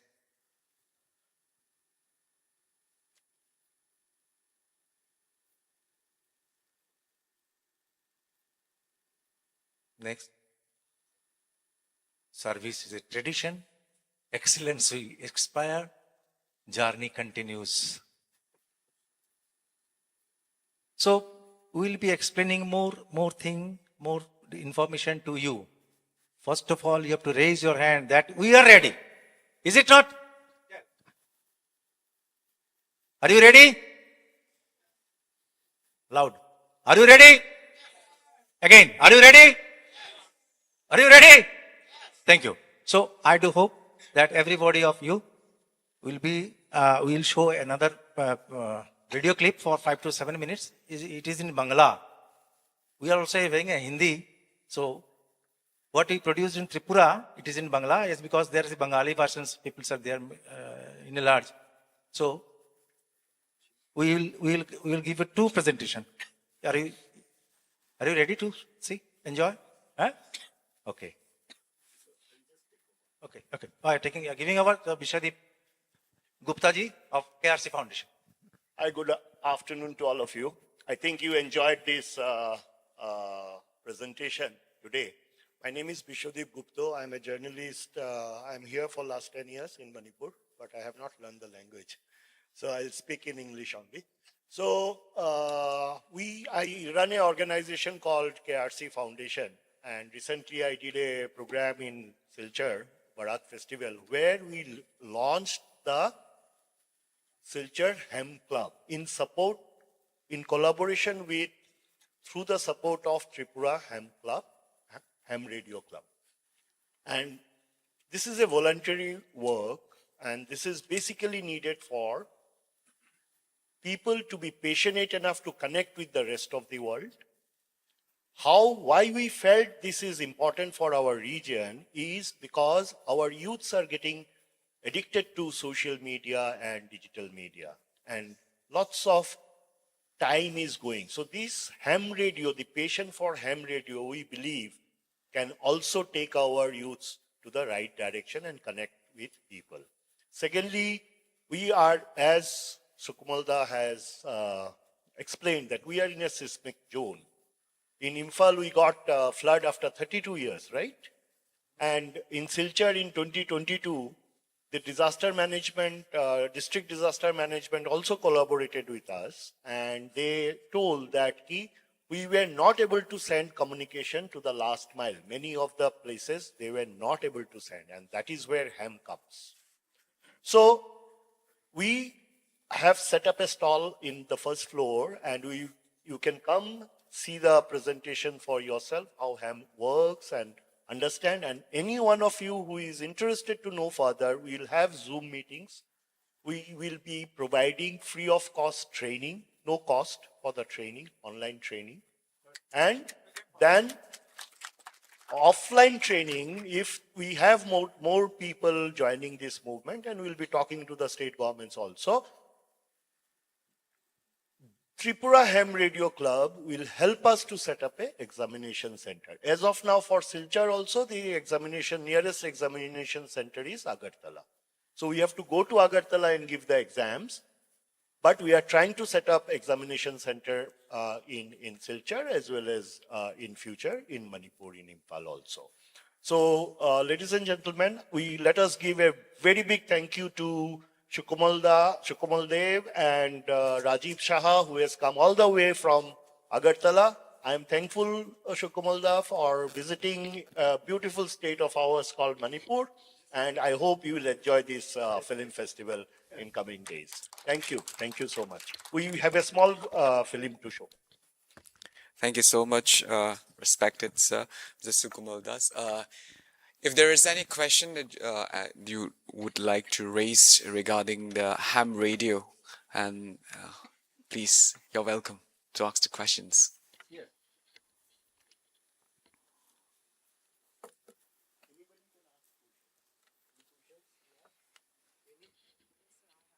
Yeah, just a minute.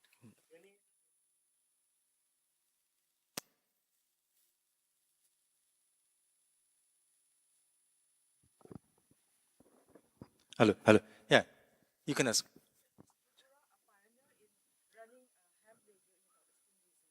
The pioneer is the Assam State Radio, ASR, ARSO is running. Okay. But yes, because we are from Tripura, we will say that our communication setup is more steady in Northeast region. And sir, one more thing I would like to know is what strategy or policy is adopted by Tripura to popularize ham radio, because in our state it is not so familiar, but in Tripura so many ham radios are operating. So what kind of strategies is applied? Okay, nice question, very nice question. Big hand for him. Big hand, please. I am describing all these things. Actually, what happens, you see, we 6 people, those who became interested, and we appear for the examination. Yes, because I was in police communication, I know how to operate all these things, and I have some basic information about these things, electronics information, technical information I am having. So we the 6 or 7 people, personally, we applied it, we got the license, we started a club, a social club like that. So thereafter, we approached various department of Tripura government that we are having the wireless rate, we are in a very situated in a very dangerous area zone, seismic zone is there, earthquake is there, fire disaster is there. So once you try to make a communication, is because you have to, you need not to pay any paisa to purchase the spectrum or like that things. Dhire dhire, we growing the relationship, interaction with the government, secretary, DM, director of school education, like that. And subsequently, one man who is the state project coordinator, TDMA, Tripura State Disaster Management Authority, he was PhD in disaster management, Mr. Sharat Kumar Das. He picked up all these things. We submitted a project. Government has supported us a lot, I will tell. Now in Tripura, there are 343 volunteers. 343, they are dedicated for the ham radio. They are from the Bharat State Scouts and Guides. They are from the TSR, Tripura State Rifles, Tripura Fires and Emergency Services, Abda Mitra, civic volunteers, school boys, girls. They are operating. Statewide ham radio operation is going 24/7. So actually what happens, you have to prove. We have to prove that I am competent for this thing. I know. Then government will come.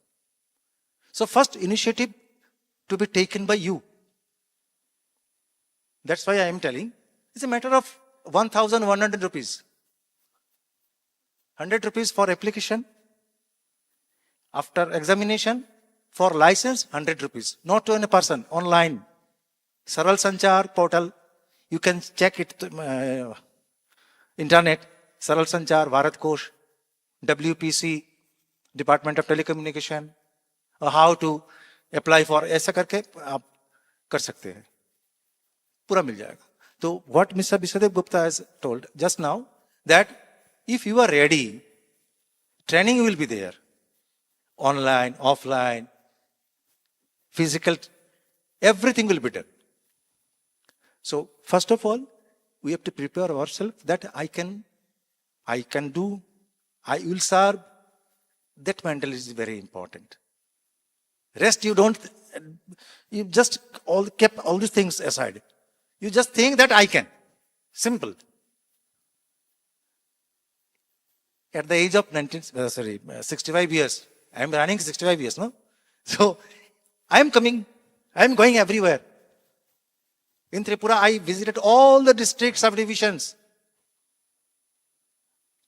So why? I am not getting any paisa for that purpose. My pension money is sufficient for me. So you the youth, you the fine girls and guys, boys, you should. Okay? Anything more? Any question? Any information do you want to know from me? Hello? Anything?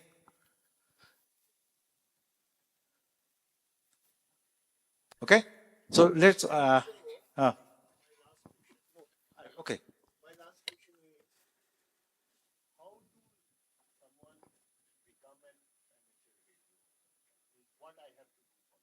Okay. To be a ham radio operator, your first criteria is age. Age is the only matter. Your age should be upper than 12 years. So everybody of here, first criteria we passed.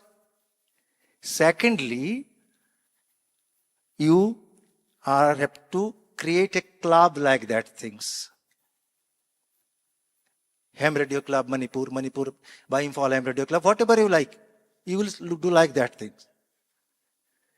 Thereafter, you submitted your acknowledgement that we want to be a ham radio operator. So, Tripura Ham Radio Club is a step given to provide all kinds of support. Documentation, preparation, examination, all these things will be done. So how to apply, how to be when to exam, what is the syllabus, all these things we are having. In printed form we are having. We will provide all these things, nothing more than this. You have to go through us. 40, there is an examination, there is 100 questions are there. There are two types of license. One is general, one is restricted. General means you have to appear for the 100 marks. The duration of the examination will be 2 hours. You have to secure 60 marks and you have to appear for a practical Morse code training. So far there is no one who knows the Morse code so far. You keep it aside. Restricted grade.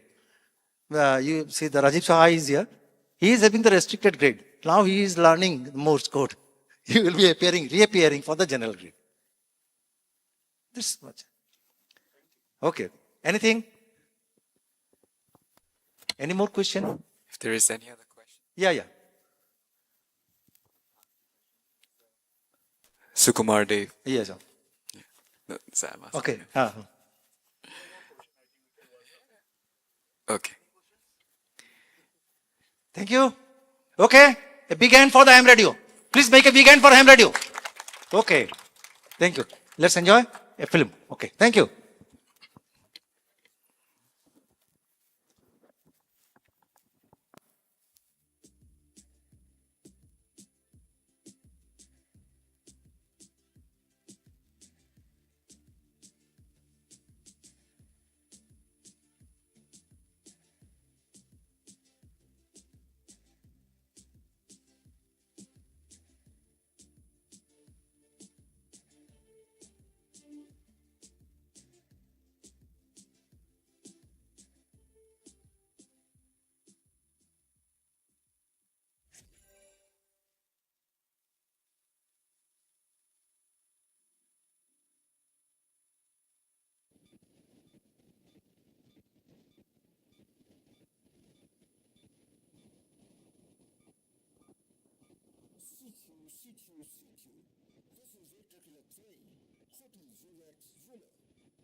Uniform 2, Bravo Whiskey Hotel.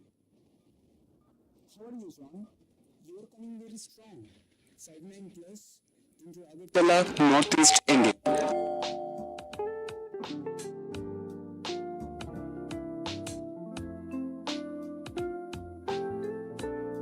Hi,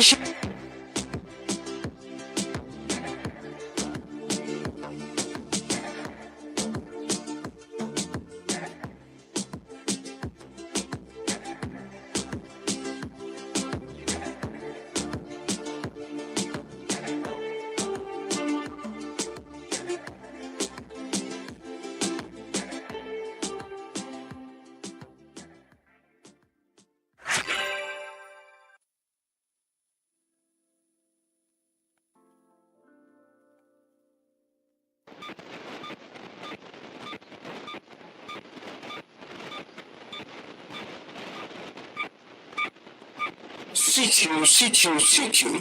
This is Victor Killer 3, Hotel Zurich Zulu. CQ. This is Victor Killer 3, Hotel Zurich Zulu. This is Victor Uniform 2, Bravo Whiskey Hotel. How are you, John? You are coming very strong. 59 plus into Agartala, Northeast India.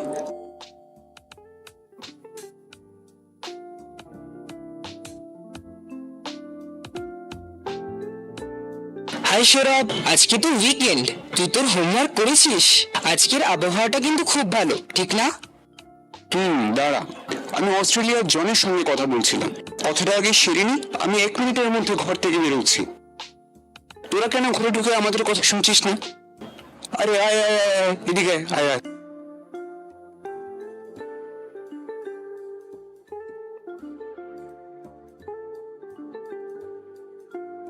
Victor Kilo 3, Hotel Juliet Zulu. This is Victor Uniform 2. Sorry to keep you on standby. Now my friends are here. We plan to go out and play. Thank you for the short QSO. See you again. Victor Uniform 3, Hotel Zurich Zulu. Please show up. Say hi to a friend from Australia. I hope to see you again. আরে তুই কি সত্যি আরেকটা দেশের মানুষের সাথে কথা বলছিলি? হ্যাঁ, আমরা আরেকজন এমএসএ রেডিও অপারেটরের সাথে স্থানীয়ভাবে, আঞ্চলিকভাবে বা বিশ্ব জুড়ে, এমনকি মহাকাশ থেকেও কথা বলতে পারি। দারুণ তো। আচ্ছা, হেম রেডিও কি রে? এমএসএ রেডিওটাই হ্যাম রেডিও নামে বেশি জনপ্রিয়। মানে এতে করে আমরা বেতার যোগাযোগে সব পদ্ধতি শিখতে পারি। আমরা টেলিফোনের মতো কথা বলতে পারি, টেক্সট মেসেজ পাঠাতে পারি, ছবি পাঠাতে পারি, এমনকি ইমেল বা এরকম এসব জিনিস কোনো ইন্টারনেট বা সেলফোন ছাড়াই 24 ঘন্টার মধ্যে যে কোনো সময় পাঠাতে পারি। কিন্তু হ্যাম রেডিও কেন? আমরা পৃথিবীর সব জায়গার মানুষের সঙ্গে বন্ধুত্ব করতে পারি। অ্যামেচার বা হ্যাম রেডিওর সদস্য যে কোনো ক্ষেত্রের লোকই হতে পারে। চল আমরা আমাদের ক্লাব স্টেশনে যাই। মিস্টার গগন আমাদের জন্য অপেক্ষা করছেন। আমরা অ্যামেচার রেডিও সম্পর্কে আরো জানতে চাই, প্লিজ আমাদের বলছি। হ্যাম রেডিও বিজ্ঞান, শিল্প এবং সমাজ সেবার ক্ষেত্রে গুরুত্বপূর্ণ পরিষেবা দান করেছে। অ্যামেচার রেডিও গবেষণা থেকে আরো আর্থিক ও সামাজিক সুযোগ সুবিধাগুলো তৈরি হয়েছে, দেশ শক্তিশালী হয়েছে এবং অনেক জীবন বাঁচানো গেছে। আচ্ছা, এটা কবে থেকে ত্রিপুরায় চালু হয়েছে? 2016 সাল থেকে ভারত সরকার অ্যামেচার রেডিও স্টেশনের লাইসেন্স দিতে শুরু করেছে উত্তর পূর্ব ভারতে, এবং আজ পর্যন্ত প্রায় 200 জন হ্যাম রেডিও অপারেটর আমাদের রাজ্যে রয়েছে। কিন্তু ত্রিপুরা সরকার কিভাবে এটাতে সাহায্য করতে পারে? ত্রিপুরা সরকার রাজ্যের প্রত্যেকটা জেলায় একটি করে এমেচার রেডিও ক্লাব স্টেশন তৈরি করেছেন এবং তারা ওখান থেকে রাজ্যের প্রধান কার্যালয়ের সঙ্গে ডাটা এবং ভয়েস মেসেজের মাধ্যমে যুক্ত থাকছেন। হ্যাঁ, এবার তাহলে এটা কাজ করতে পারি। এবার আমরা বিভিন্ন পেশায় যারা রয়েছেন, সরকারে যারা আছেন, সরকারের উচ্চ আধিকারিকরা যারা আছেন বা বিভিন্ন পেশায় যেটা আমরা আগে বলছিলাম তাও কথা বলতে পারি এবং তারা কি বলছেন শুনতে পারি। এটা তো আমরা সবসময় দেখি বর্তমানে ওটার উপযোগিতা অনেক অনেক বেশি। হাম রেডিওর মাধ্যমে যারা নিখোঁজ ব্যক্তি অনেক বছর ধরে যারা খোঁজ নেই তাদের পরে খোঁজ করে আত্মীয় পরিজনের সাথে এটাকে যোগাযোগ করে দেওয়ার একটা ভালো একটা দিক হাম রেডিও। কাজে এটা আরো আগামী দিনে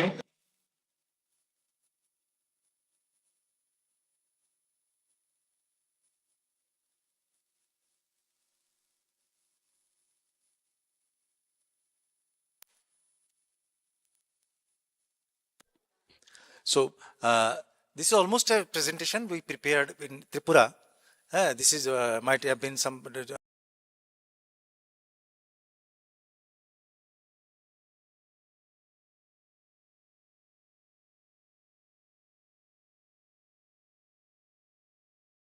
And thereafter, I do once again hopeful that in Manipur, from today, the Ham Radio Club will be established, you people will be joining, and we are expecting with a very good dreams, big dreams ahead.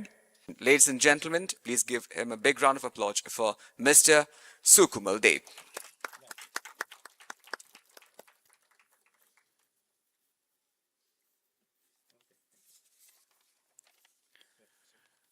Thank you so much. Okay. Masigi matungda aikoigi amna atenba break amatang lower matungda haibatare aikoigi ani suba numit asigi ani shuba aikoigi discussion panel discussion oina aikoigi thamjariba topic asi cinema gi hongdakliba saklon amadi manipuri cine actors haribas da aikoigi panel discussion ama aikoigi nungthil gi pung amaga makhai taw matamda gi pangthok jagani panelists oina lengshin bigadoriba ase aikoigi Soma Laishram Gurumayum Boni amadi Balai Hijamna aikoina panelists oina admai lengshin bigani ngahak mafam aswais da awa pothabi rov matungda aikoigi nungthil gi pung ahumakhai taw matamda mafam asima kada mukhana lengshin biraktuna panel discussion shi yawbirana ba myangi mafam da ningsingjari. Thank you so much once again. Amamakhay.